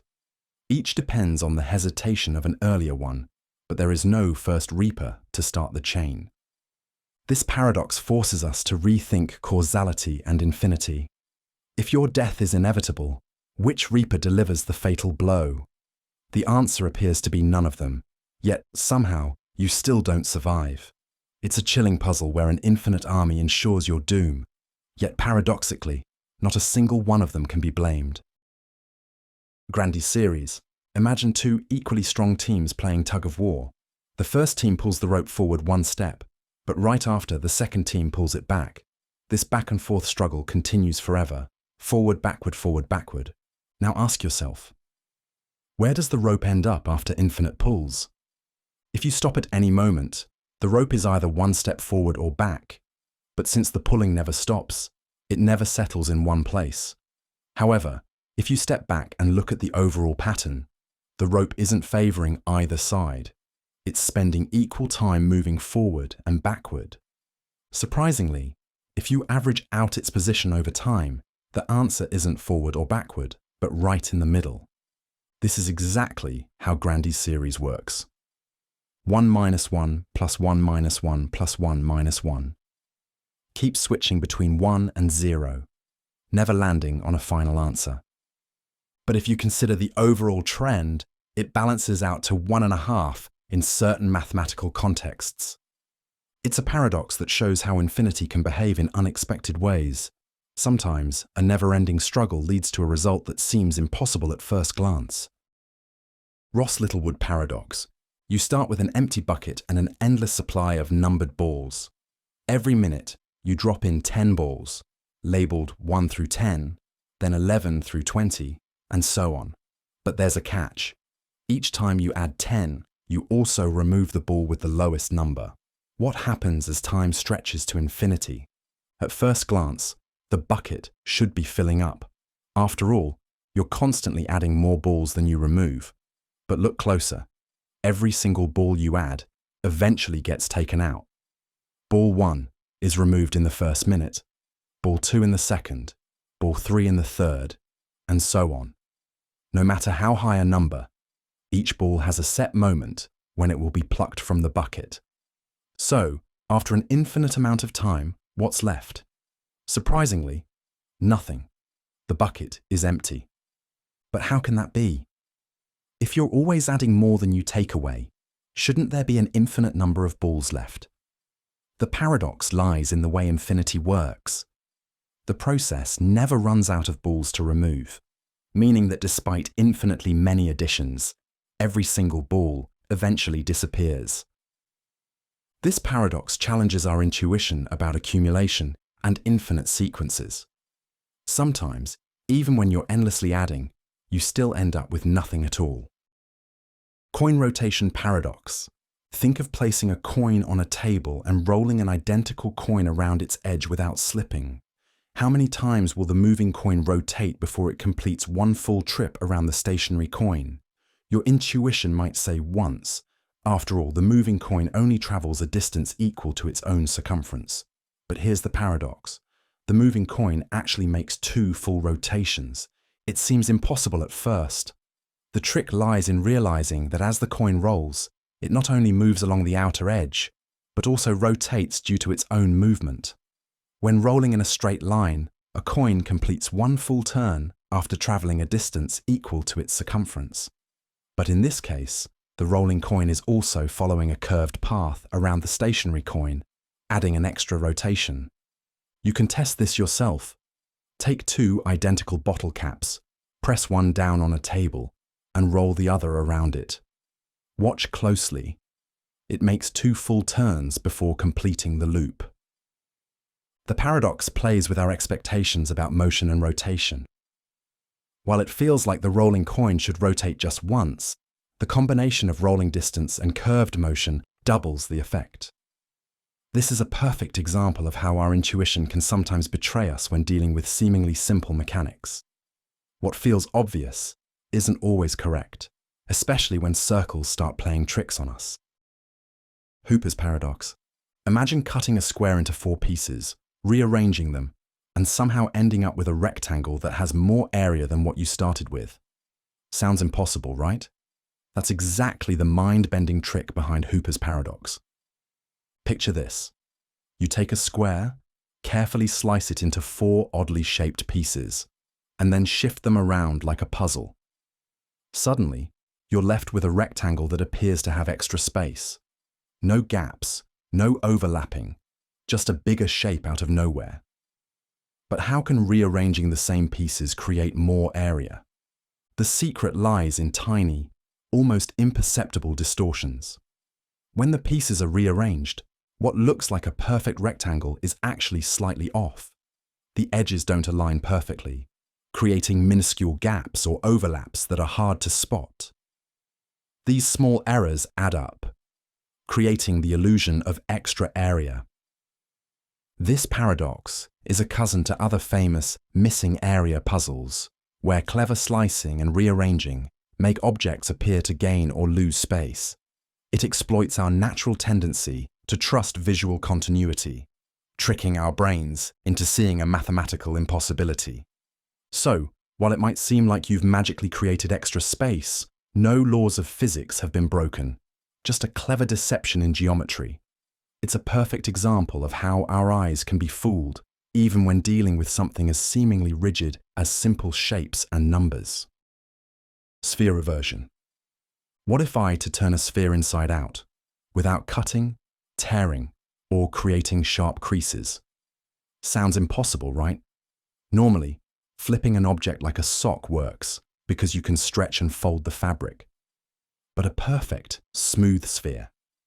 That seems like a no-go, and yet, according to mathematics, it is possible. This is the bizarre world of sphere eversion, where a sphere can be turned inside out through a series of smooth deformations, without ever breaking the surface. It's as if you could take a basketball and somehow flip it, so the inner side becomes the outer side, all while keeping it perfectly intact. But how does this work? The trick lies in allowing the sphere to pass through itself in a very controlled way. While everyday objects would crumple or tear, mathematical surfaces can be deformed in ways that our intuition struggles to grasp. Specially designed corridors form in the shape, allowing different parts of the sphere to slip past each other smoothly. One of the most famous visual demonstrations of this came from computer animations showing the process in action. As the sphere morphs, it develops strange-looking twists, loops, and bends before magically settling into an inside-out version of itself. This paradox challenges our fundamental understanding of geometry and motion. In the strange world of higher mathematics, things that seem impossible, like turning a sphere inside out, become reality. It's a reminder that sometimes our intuition is no match for the deeper truths of mathematics. Abelson paradox. Ever found yourself doing something nobody actually wants to do, just because everyone thinks the others want it? That's the Abelson paradox, a mind-bending social trap where groups end up making decisions that nobody individually supports. Picture this. It's a hot summer afternoon, and a family is sitting comfortably at home. One person casually suggests, "Maybe we should drive to Abelson for dinner?" No one is particularly excited, but not wanting to be the party pooper, they all agree. Hours later, exhausted and sweaty, they return home, only to realize nobody actually wanted to go in the first place. Each person assumed the others were in favor and went along to avoid rocking the boat. This paradox reveals a strange flaw in human decision-making. Sometimes people agree to things they dislike just to avoid conflict, when, ironically, everyone feels the same way. It happens in businesses, relationships, and even politics. A team might pursue a bad idea because no one wants to be the one to object, only to later discover everyone had the same doubts. So how do we escape the Abelson paradox? By breaking the cycle of silent assumptions. If someone had just asked, "Wait, does anyone actually want to go?" the whole unnecessary trip could have been avoided. It's a reminder that honest communication isn't just useful, it's essential for making choices that truly reflect what people want. Apportionment paradox. You're slicing a pizza among friends, carefully trying to make sure everyone gets a fair share. But as you divide it up, something strange happens. Changing how you cut the slices actually affects how much some people get. This surprising issue is at the heart of the apportionment paradox, a mathematical quirk that makes fair distribution much trickier than it seems. Now, let's apply this to something bigger: seats in a legislature. Suppose a country has 100 seats to distribute among different regions based on population. You use a mathematical formula to assign them fairly, but as soon as the population shifts, weird things happen. A state with more people could end up with fewer seats, or adding an extra seat might cause a region to lose one.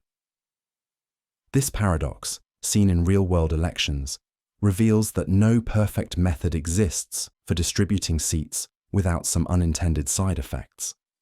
One example is the Alabama paradox, where increasing the total number of seats in Congress once caused a state to lose a seat instead of gaining one. Another version, the population paradox, shows how a state growing faster than another can end up with fewer representatives. These odd outcomes reveal a deeper issue. Fairness in numbers isn't as simple as it seems. Even carefully designed systems can lead to counterintuitive results, challenging our assumptions about equality and representation. The apportionment paradox is a reminder that mathematics, when applied to the real world, doesn't always behave the way we expect. Arrow's paradox. Imagine you and your friends are deciding where to eat. You all rank your preferences. Some favor sushi, others prefer burgers, and a few vote for pizza. To keep things fair, you use a voting system to determine the best choice. But no matter how the votes are counted, strange inconsistencies appear.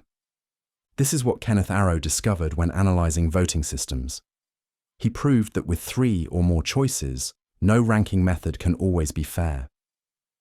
Ideally, a good system should respect individual preferences, be consistent, and not let one person decide everything. However, when you try to meet all these conditions, contradictions emerge. For instance, imagine the group decides that sushi is better than burgers, and burgers are better than pizza. But when votes are analyzed a different way, pizza somehow ends up ranked higher than sushi. The preferences loop back on themselves, making it impossible to find a true winner. This paradox has huge implications beyond just dinner plans. It shows that no election method is perfect, whether it's for political offices, award shows, or even committee decisions. The way votes are counted can change the final outcome in surprising ways. So the next time you struggle to pick a restaurant, just remember, even in theory, there's no perfect way to choose. Buridan's ass. Think of a hungry donkey standing exactly between 2 identical piles of hay. The donkey is rational. It always chooses what's best for itself. But here's the problem. Both haystacks are equally good, equally close, and equally appealing. Unable to find a reason to prefer one over the other, the donkey hesitates and starves. This thought experiment, known as Buridan's ass, highlights a paradox in decision-making. It suggests that if a perfectly rational being has 2 identical choices, it may never make a decision at all. After all, if there's no logical reason to pick one over the other, how could it ever choose? Of course, in reality, a donkey would eventually move, even if by accident. But the paradox raises an interesting question about human decision-making. Have you ever been stuck picking between 2 equally great options, like 2 job offers, two vacation destinations, or two equally delicious flavors of ice cream. If you overthink it, you might never decide. This paradox challenges the idea that rational decision-making always leads to action. It suggests that sometimes external factors like instinct, randomness, or even emotions are necessary to break the tie. So, if you ever find yourself frozen between two choices, remember, overanalyzing can sometimes lead to no decision at all. Maybe the best answer is simply to pick one and move forward. Chain store paradox. Let's say you own a chain of 100 stores, each in a different town. A competitor wants to open a store in every town, directly challenging you.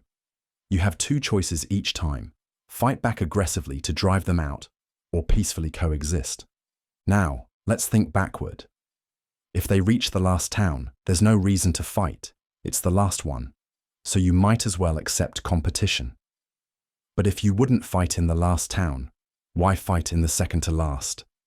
You'd still be left with almost all your stores. By this logic, working backward, you end up never resisting, so the competitor moves in everywhere. But wait. If you look at it differently, fighting early on establishes a reputation. If the competitor knows you'll put up a fight, they might not even try to enter most towns. This is the paradox.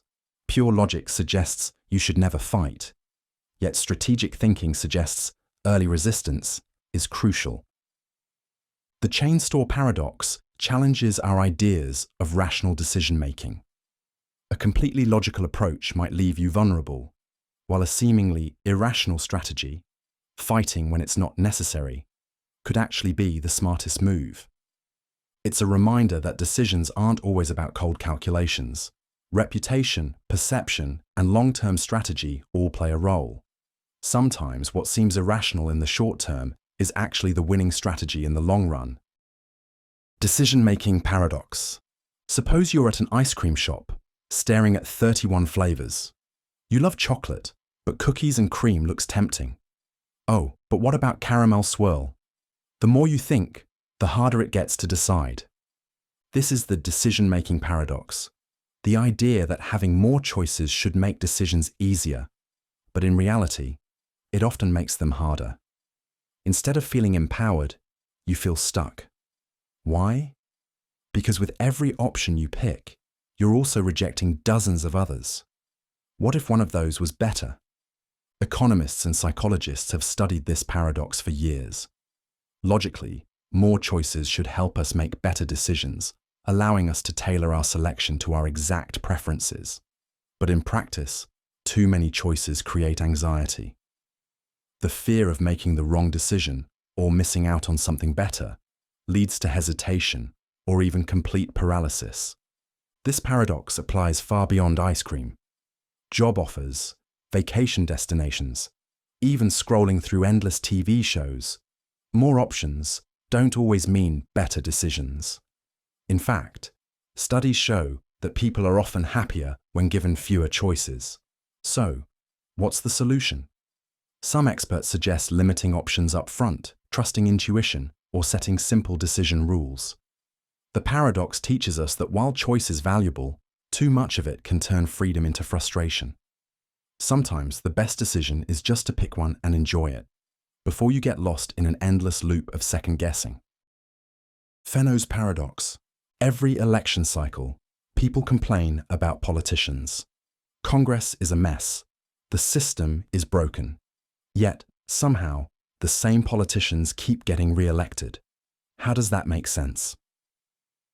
Welcome to Fenno's paradox. This paradox highlights a strange contradiction. While most people distrust Congress as a whole, they tend to like their own representative. The approval ratings for Congress can sink to historic lows, yet individual lawmakers often remain popular in their home districts. But why? One reason is that politicians focus on local issues. They shake hands, attend town halls, and bring funding to their districts, making voters feel personally connected. Meanwhile, national politics seem distant and dysfunctional. Voters blame Congress as a group, but see their representative as one of the good ones. Another reason is partisanship. Many people think Congress is ineffective because of the other side, while believing their own representative is fighting the good fight. Fenno's paradox explains why large-scale political change is so difficult. If everyone thinks their own representative deserves to stay, but the system as a whole is flawed, nothing really changes. The paradox suggests that dissatisfaction with government doesn't necessarily translate into action, because ironically, voters may contribute to the very gridlock they dislike. Fredkin's paradox. You're at an ice cream shop, torn between two flavors, chocolate and vanilla. You like both equally, and no matter how hard you try, you can't seem to decide. The longer you hesitate, the more frustrating it gets. But here's the twist. If the choice doesn't really matter, why is it so hard to make? This is Fredkin's paradox. It suggests that the harder it is to distinguish between two options, the longer it takes to decide, even though the choice is less important. You'd think big, life-changing decisions would be the hardest, but often it's the trivial ones that leave us stuck in indecision. Imagine a scientist selecting between two nearly identical microscopes. Since the differences are so small, they spend hours analyzing the details. But if one microscope were obviously superior, the decision would be instant. The paradox reveals that effort in decision-making doesn't always match the stakes. Instead, we agonize over minor choices precisely because they're so balanced. This paradox has real-world implications. Ever spent 20 minutes choosing a movie only to watch something forgettable? Or wasted time debating two similar restaurants when you could have just picked one and enjoyed the meal? Fredkin's paradox shows us that sometimes, the smaller the difference, the harder we think. And maybe, just maybe, we'd be happier if we just picked an option and moved on. Hedgehog's dilemma. Imagine a cold winter night. Two hedgehogs are shivering, so they try to huddle together for warmth. But there's a problem. The closer they get, the more they prick each other with their sharp spines. If they stay apart, they freeze. If they get too close, they hurt each other. This is the hedgehog's dilemma, a metaphor for human relationships. We all crave connection, but emotional closeness comes with risks, disagreements, misunderstandings, or even heartbreak. Stay too distant and we feel lonely. Get too close and we risk getting hurt. Think about friendships, family, or romantic relationships. At first, everything seems warm and comfortable, like hedgehogs moving together for warmth. But as people reveal their flaws or past experiences, emotional spines start poking. Some react by pulling away, fearing vulnerability. Others push forward, risking emotional pain. The paradox is that the very thing we need, closeness, also has the potential to cause discomfort. But does that mean we should avoid deep connections? Not necessarily. Just like hedgehogs eventually find the right balance, close enough for warmth, but not too close to hurt, we also learn how to navigate relationships. Setting healthy boundaries and understanding each other's emotional space helps us stay connected without getting pricked. So, the next time a relationship feels challenging, remember the hedgehogs. Some discomfort is natural, but with the right balance, we can stay warm without the pain. Inventor's paradox. You'd think that solving a simple problem would be easier than solving a complex one, right? Well, sometimes the opposite is true. Welcome to the inventor's paradox, a strange idea that suggests tackling a bigger, more ambitious problem can actually be easier than solving a smaller, more specific one. Imagine you're trying to build the perfect paper airplane. You focus on making one design fly as far as possible. You tweak tiny details, folding the wings slightly differently, adjusting the nose, making minor changes. But you keep running into limitations. Now, what if you broadened your goal? Instead of just one design, you explore every possible way to make an object glide through the air. Suddenly, you're open to ideas you never considered, different materials, launching techniques, or even an entirely new shape. By thinking bigger, you might accidentally solve your original problem in a better way than you ever imagined. Mathematician George Polya who coined this paradox, noticed that generalizing a problem often reveals hidden patterns or more powerful solutions than focusing too narrowly. This applies to everything from engineering to creative work. Sometimes, expanding the scope makes the solution more obvious, not more complicated. So, if you ever feel stuck on a small problem, try zooming out. Ask a bigger question, and you might just find that the answer to your original problem was hiding in a larger solution all along. Kafka's toxin puzzle. Let's say you meet a billionaire who offers you a deal. If you can genuinely intend to drink a harmless but unpleasant toxin tonight, they'll wire you $1 million right now. But there's a twist. You don't actually have to go through with it. Once the money is in your account, there's no consequence if you change your mind. Sounds easy, right? Just plan to drink it, get the cash, then decide not to. But here's where things get tricky. The payment isn't for drinking the toxin, it's for truly intending to. The moment you realize you don't need to follow through, it becomes nearly impossible to form an authentic intention. After all, how can you honestly plan to do something while knowing you won't? This strange loop challenges how we think about intention and rational decision-making. Normally, we assume that intentions lead to actions. But here, the best possible outcome, getting the money without drinking, undermines the very intention required to receive it. Beyond just a thought experiment, this idea has real implications in philosophy, psychology, and even artificial intelligence. It suggests that in some cases, forming a commitment to an action, even when it appears irrational later, might be the only way to achieve a goal. It raises an interesting question.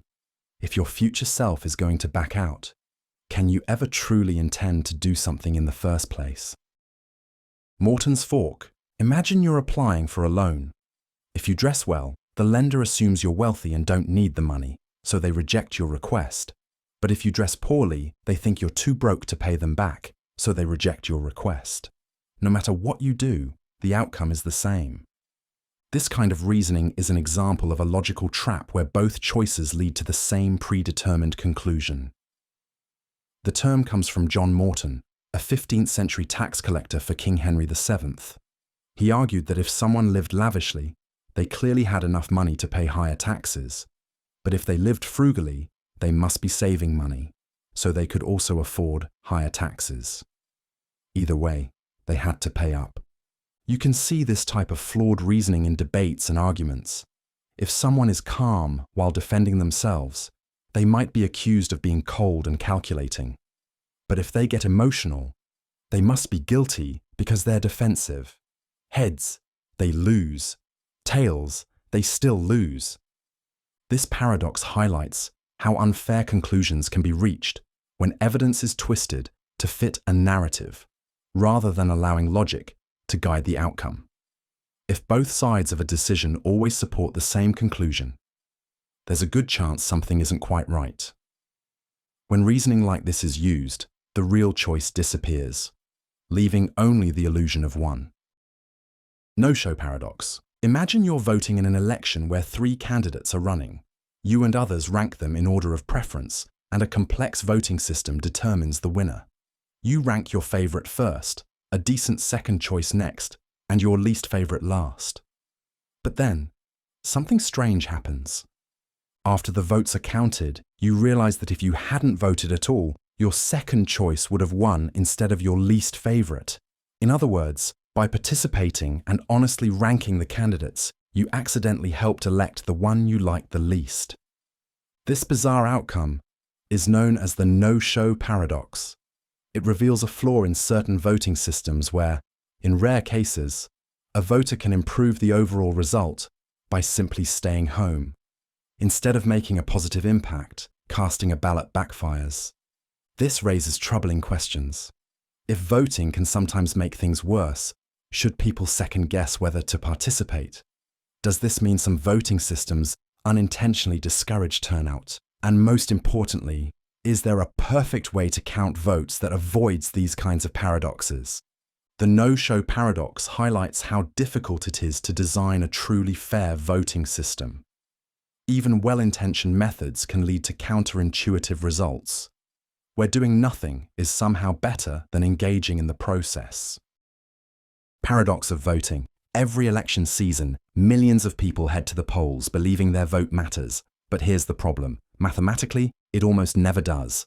Think about it. In a national election with millions of voters, the chances that your single vote will be the deciding factor are astronomically small. Even in a local election, the odds of a perfect tie, where your vote actually changes the outcome, are practically zero. Yet, people still vote. This contradiction is known as the paradox of voting. If everyone acted purely rationally, they'd realize that voting has a cost: time, effort, maybe even standing in a long line, while the benefit of changing the outcome is nearly non-existent. In theory, no one should vote at all. And yet, democracy thrives because people do vote. Why? Some argue it's about civic duty. People vote because they believe it's the right thing to do. Others say it's about self-expression, pride, or even social pressure. This paradox highlights the strange divide between rational self-interest and collective responsibility. If too many people thought, "My vote doesn't matter," then no one would vote, and democracy itself would collapse. Ultimately, the paradox of voting reveals that people don't always act based on cold logic. Instead, they are driven by values, emotions, and a belief in something bigger than themselves. Preparedness paradox. Let's say a city spends years preparing for a devastating hurricane. They reinforce buildings, improve drainage systems, and run public safety drills. When the storm finally arrives, the damage is minimal. People start questioning if all that preparation was even necessary. But here's the twist: if they hadn't prepared, the disaster would have been catastrophic. This is the preparedness paradox. The better we prepare for a crisis, the less severe it appears when it happens. Ironically, that success can make people doubt whether the preparation was needed in the first place. Think about vaccines. If a vaccination program prevents an outbreak, people might believe the disease was never a real threat to begin with, or consider heightened security measures. If an attack is prevented, critics may argue there was never any danger. The paradox lies in how prevention makes the problem seem like it was never going to happen at all. This effect can lead to dangerous consequences. When people don't see an immediate threat, they may resist investing in future preparedness. Funding gets cut, safety measures are relaxed, and the cycle resets, leaving society vulnerable to the next disaster. The preparedness paradox reminds us that just because a crisis doesn't happen doesn't mean it was never a real risk. The absence of disaster isn't proof that precautions were unnecessary. It's proof they worked. Prevention paradox. Think of a public health campaign warns that without a new safety measure, thousands of people could die. The measure is implemented, and as a result, only a handful of deaths occur. Instead of celebrating, people start questioning if the measure was necessary at all. This is the prevention paradox. The idea that a successful prevention strategy often makes the problem seem like it was never a real threat in the first place. When a risk is effectively reduced across a population, individuals may not see the immediate benefits and might even believe the precautions were unnecessary. Consider seatbelts. They've saved millions of lives, yet because they work so well, few people personally experience the life or death difference they make. As a result, some question strict seatbelt laws, unaware that their effectiveness is the very reason they seem unimportant. The paradox is especially frustrating for public health officials. Large-scale prevention efforts, like vaccines or anti-smoking campaigns, protect so many people that it can be hard to prove their necessity until they are taken away. If too many people dismiss the need for prevention, society risks backsliding into preventable disasters. The prevention paradox highlights a tough reality. When prevention works, it feels invisible. But that's not a sign it wasn't needed. It's proof it did its job. Voting paradox. Citizens of a town are electing its new mayor. There are three candidates, Alex, Bailey, and Casey. Voters rank them in order of preference. Some prefer Alex over Bailey, Bailey over Casey, and Casey over Alex. Seems fair, right? But here's the twist. When the votes are tallied, a bizarre cycle emerges.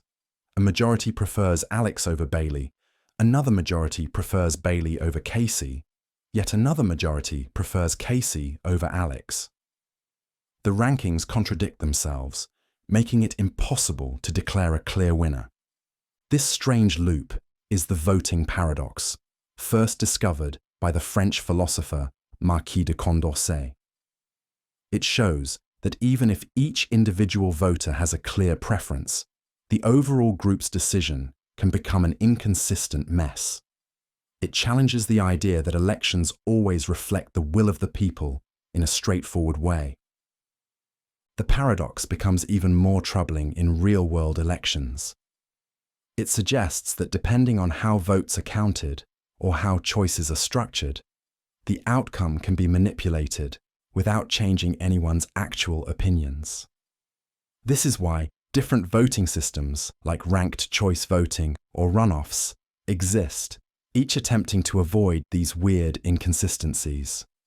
At its core, the paradox reveals a flaw in democracy. Collective choices don't always behave logically, even when individual choices do. In the end, the winner of an election might not be the most popular candidate, just the one who best navigated the quirks of the system. Willpower paradox. You sit down to work, determined to be productive. But the more you force yourself to focus, the harder it gets. Your mind drifts, and suddenly, you're scrolling through your phone, wondering where all that willpower went. Strangely, if you had just relaxed a little, you might have gotten more done. This is the willpower paradox, the idea that trying too hard to exert self-control can actually backfire. It suggests that forcing yourself to resist temptation or focus on a task can sometimes make you more likely to fail. The more effort you put into controlling yourself, the more drained you feel, making you even more vulnerable to distraction. Psychologists have found that willpower works a lot like a muscle. If you overuse it, it gets tired, leading to what's called ego depletion. This is why after a long day of making decisions and staying disciplined, you might find it nearly impossible to resist junk food or procrastination. But interestingly, those who see willpower as unlimited tend to perform better. They don't burn out as easily. The paradox challenges the idea that sheer determination is the best way to achieve goals. Instead, sustainable success often comes from smarter strategies, like building habits, pacing yourself, and creating environments that support your goals. Sometimes, the best way to strengthen willpower is to stop relying on it so much. Cool Tropics paradox.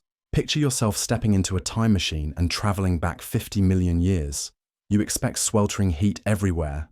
After all, scientists say the Earth was much warmer back then. But when you arrive in the tropics, you're shocked. It's not that much hotter than today. Something doesn't add up. This is the Cool Tropics paradox. Geological evidence suggests that during past warm periods, like the Eocene, the poles were almost tropical, with palm trees in Antarctica. Yet, surprisingly, the tropics themselves weren't much warmer than they are now. If greenhouse gases trapped enough heat to melt polar ice caps, why didn't the tropics overheat as well? Climate models struggle to explain this contradiction. According to standard predictions, a warming planet should heat up everywhere, especially near the equator. But ancient temperature records, taken from fossils, deep-sea sediments, and other sources, tell a different story. Some scientists believe that increased cloud cover or ocean currents might have acted like a thermostat, preventing excessive tropical heating. Others suggest that current climate models might be missing key feedback mechanisms that regulate global temperatures. This paradox raises important questions about how Earth's climate system really works. If we still don't fully understand past warming events, how accurately can we predict future climate change? Studying these ancient mysteries could help scientists refine their models, giving us a clearer picture of what lies ahead. Irresistible force paradox. What happens when an unstoppable force meets an immovable object? It sounds like the setup for an epic showdown, but it's actually a classic paradox that challenges our very understanding of power and resistance. Imagine a warrior wielding a magical spear said to pierce anything in existence. No shield, no armor, nothing can stop it. But now, picture a blacksmith who has crafted the ultimate shield, completely indestructible, capable of blocking any attack. What happens when the warrior thrusts the unstoppable spear at the unbreakable shield? Logically, both claims can't be true at the same time. If the spear is truly unstoppable, it should break through the shield. But if the shield is truly unbreakable, then the spear must fail. The paradox forces us to confront the contradiction. Can something be both absolutely unstoppable and absolutely unmovable? Some argue that the question itself is flawed because it assumes the coexistence of two absolute extremes, which might be logically impossible.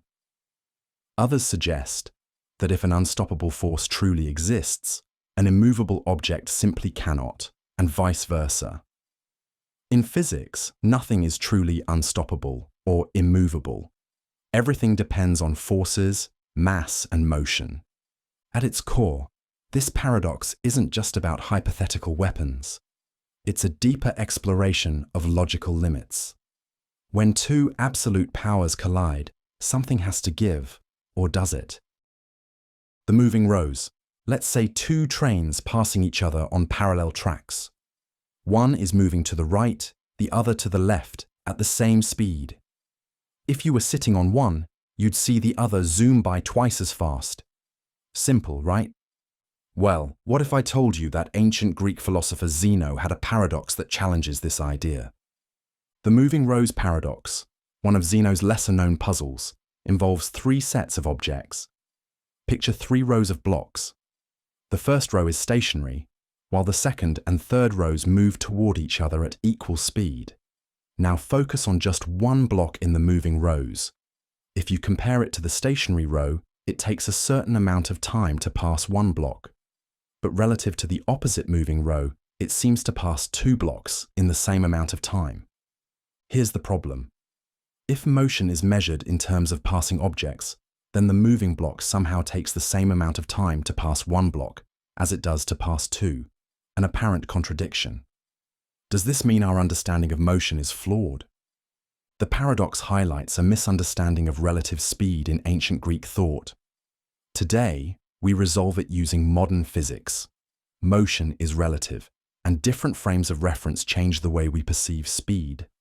But in Zeno's time, the idea that motion could depend on perspective was far from obvious, making this yet another example of how his paradoxes challenged fundamental assumptions. Paradox of place. Where is place? It sounds like a weird question, but think about it. If everything exists in a place, then doesn't that place also need to be inside another place, and that place within yet another?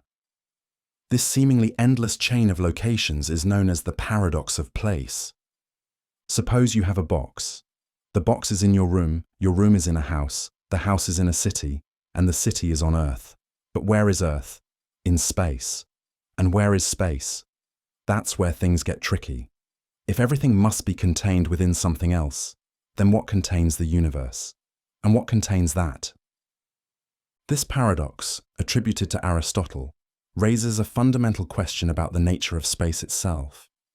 If every place needs a bigger place to contain it, we either get an infinite regress, or we have to accept that at some point, place just stops making sense.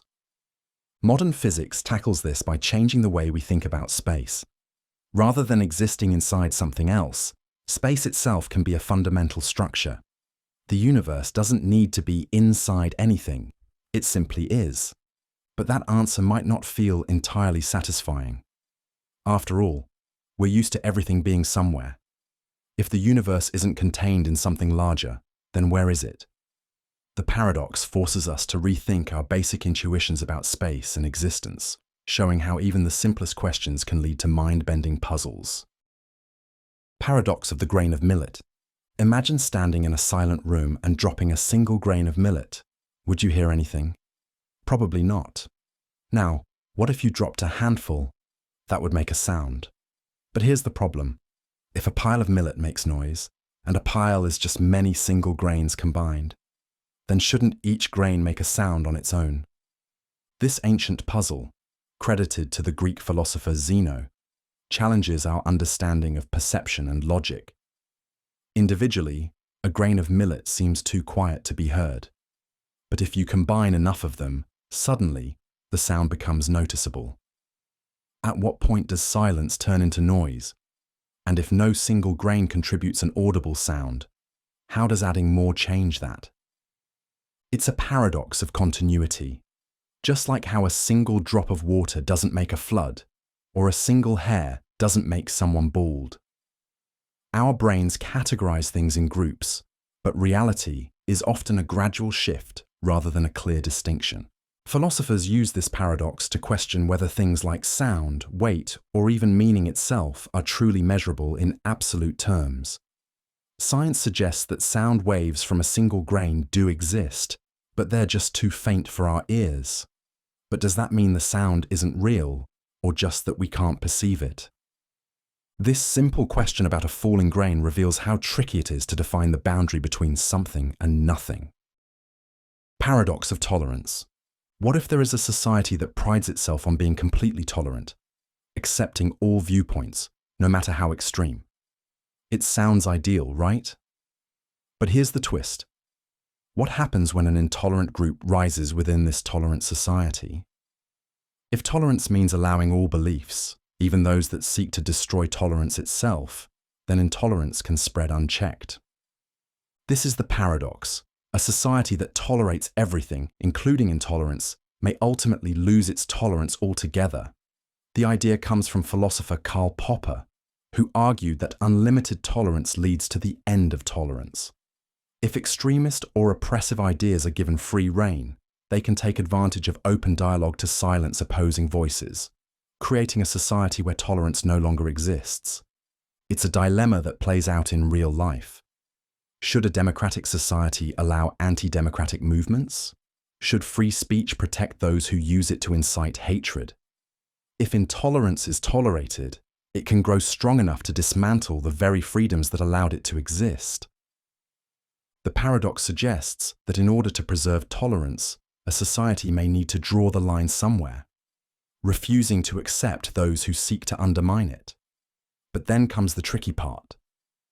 Where should that line be drawn? And who decides? It's a problem with no simple answer, but one thing is clear. Absolute tolerance isn't as straightforward as it seems. Without limits, it risks undoing itself. Paradox of hedonism. Some people spend their lives chasing happiness, convinced that if they just have the right job, the perfect vacation, or the ideal lifestyle, they'll finally feel fulfilled. But strangely, the more they focus on happiness itself, the more elusive it becomes. This is the paradox. Pursuing pleasure too directly can actually make it harder to attain. Consider someone who constantly asks themselves, "Am I happy yet?" That very question can create stress, self-doubt, and dissatisfaction, blocking the joy they're trying to find. The key to happiness, it turns out, isn't chasing it head-on. Many of life's most fulfilling moments come when we're focused on something else entirely, whether it's building relationships, creating something meaningful, or simply getting lost in an activity. Happiness sneaks up on us when we're not looking for it. Philosophers and psychologists have long studied this strange contradiction. Instead of obsessing over feeling good all the time, they suggest engaging in things that naturally lead to joy, curiosity, kindness, passion. These pursuits bring happiness as a side effect rather than the main goal. It's an ironic truth. Those who let go of happiness as a target often find it effortlessly, while those who fixate on it may never quite reach it. Einstein-Podolsky-Rosen paradox. You're sitting across the room from a friend, each holding a deck of cards. You agree to shuffle them and randomly draw a card at the same time. Somehow, every time you reveal your card, your friend's card is always the exact match. No delay, no communication, just instant, eerie synchronicity.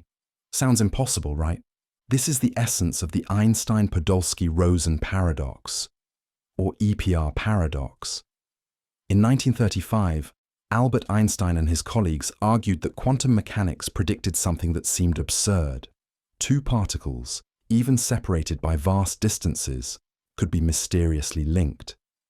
Measuring one particle would instantly determine the state of the other, no matter how far apart they were. This spooky action at a distance defied common sense, and even Einstein himself doubted it. He believed something was missing, that hidden variables must explain this strange connection. But years later, experiments confirmed the weirdness. Entangled particles really do influence each other faster than light can travel. This doesn't mean information is sent between them, but rather that reality at the quantum level doesn't follow our usual logic. The paradox challenged the very foundations of physics.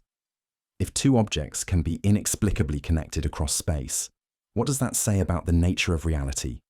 Is the universe fundamentally unpredictable, or are we just missing a deeper truth? Even today, the full implications remain mysterious. What started as a thought experiment meant to poke holes in quantum mechanics ended up proving just how bizarre our universe really is. Hardy's paradox. A detective examines two security cameras pointed at the same door.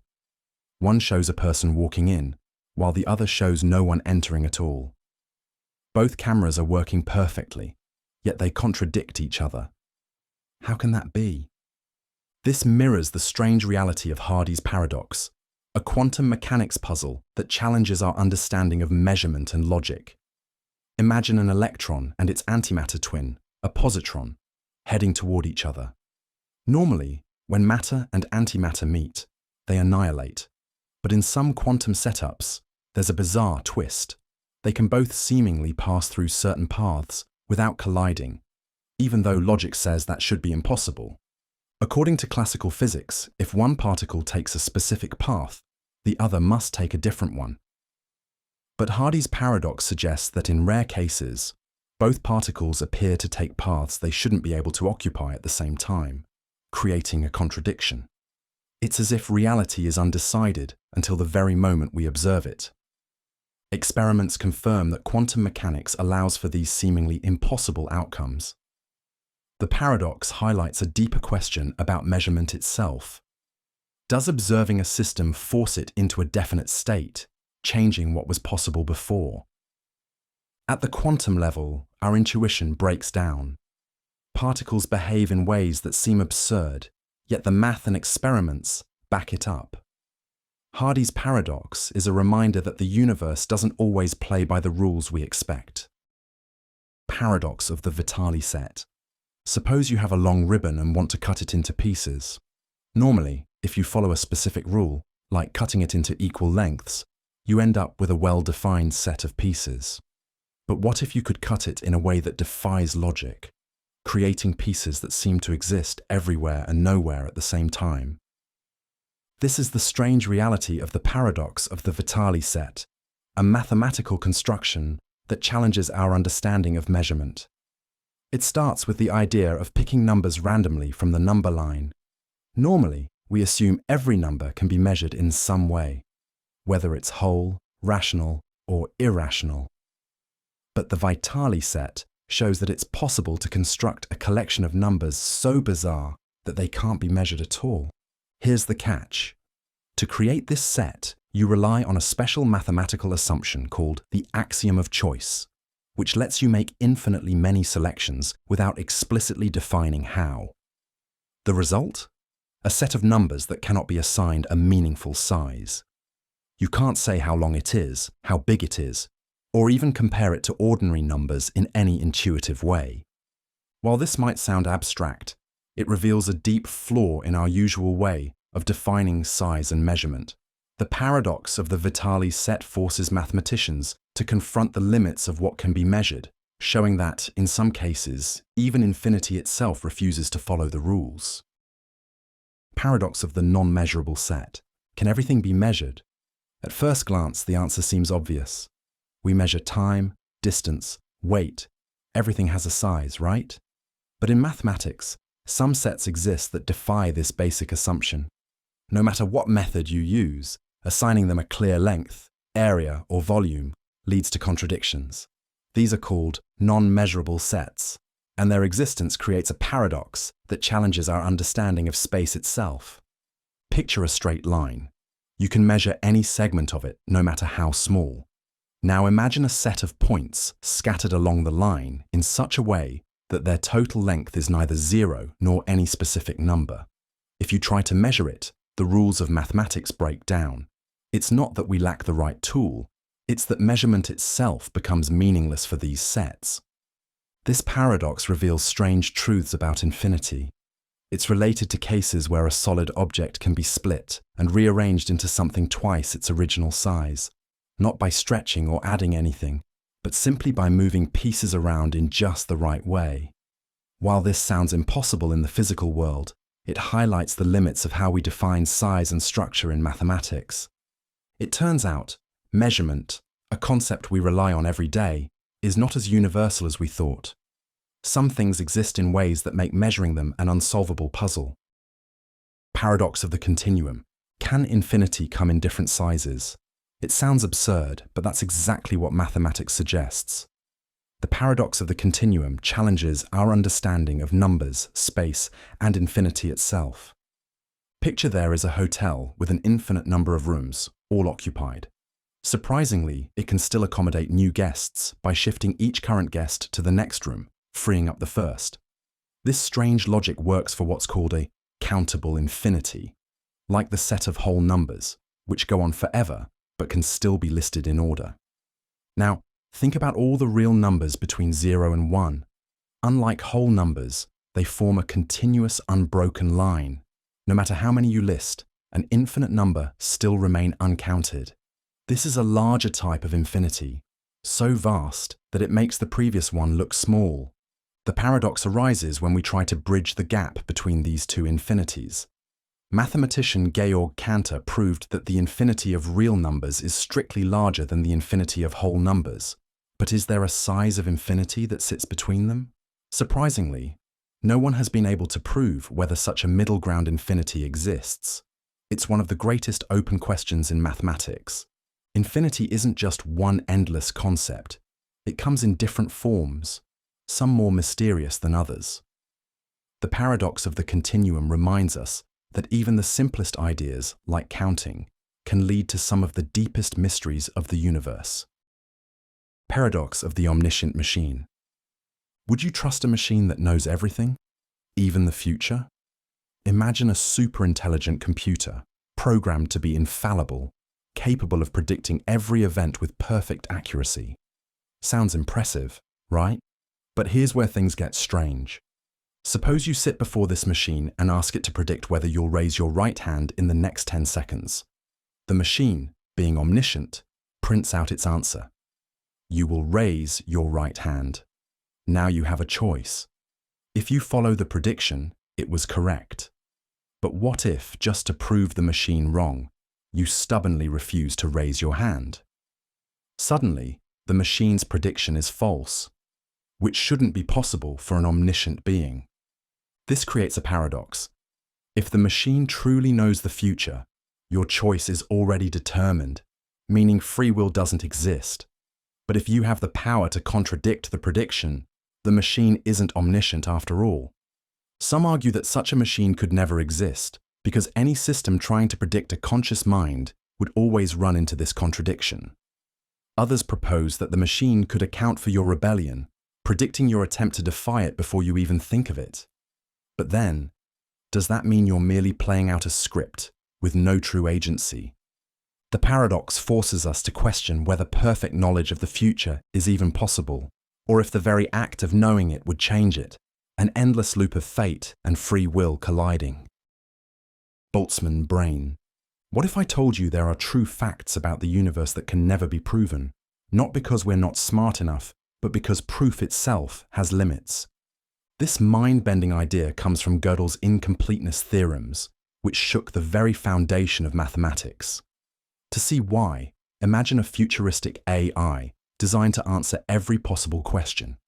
It starts strong, proving simple facts like 2 + 2 = 4. But as it digs deeper, it finds a strange statement. This statement cannot be proven. Now the AI is stuck. If the statement is true, then it's telling the truth. It really can't be proven. But if it could be proven, that would make it false. No matter what, the AI has hit an unavoidable gap in its reasoning. Gödel showed that in any sufficiently complex mathematical system, there will always be true statements that cannot be proven within that system. And it gets worse. You can never prove that the system itself is completely free of contradictions. This shattered the dream of creating a perfect, complete rule book for mathematics. It's like discovering that no matter how much you learn, there will always be truths forever beyond your reach. The implications go beyond math, affecting logic, philosophy, even artificial intelligence. Gödel's theorems remind us that certainty has limits, and sometimes, the deeper you search for truth, the more you realize how much remains unknowable. Schrödinger's cat paradox, a cat, a box, and a deadly quantum experiment, sounds like the setup for a strange joke, but it's actually one of the most famous thought experiments in physics. Picture this. A cat is placed inside a sealed box. Inside the box, there's a vial of poison, set to break if a radioactive atom decays. The problem? Quantum mechanics tells us that the atom exists in a weird state of superposition, both decayed and not decayed, until someone observes it. But if the poison's release depends on the atom and the cat's fate depends on the poison, then until we open the box, the cat is both alive and dead at the same time.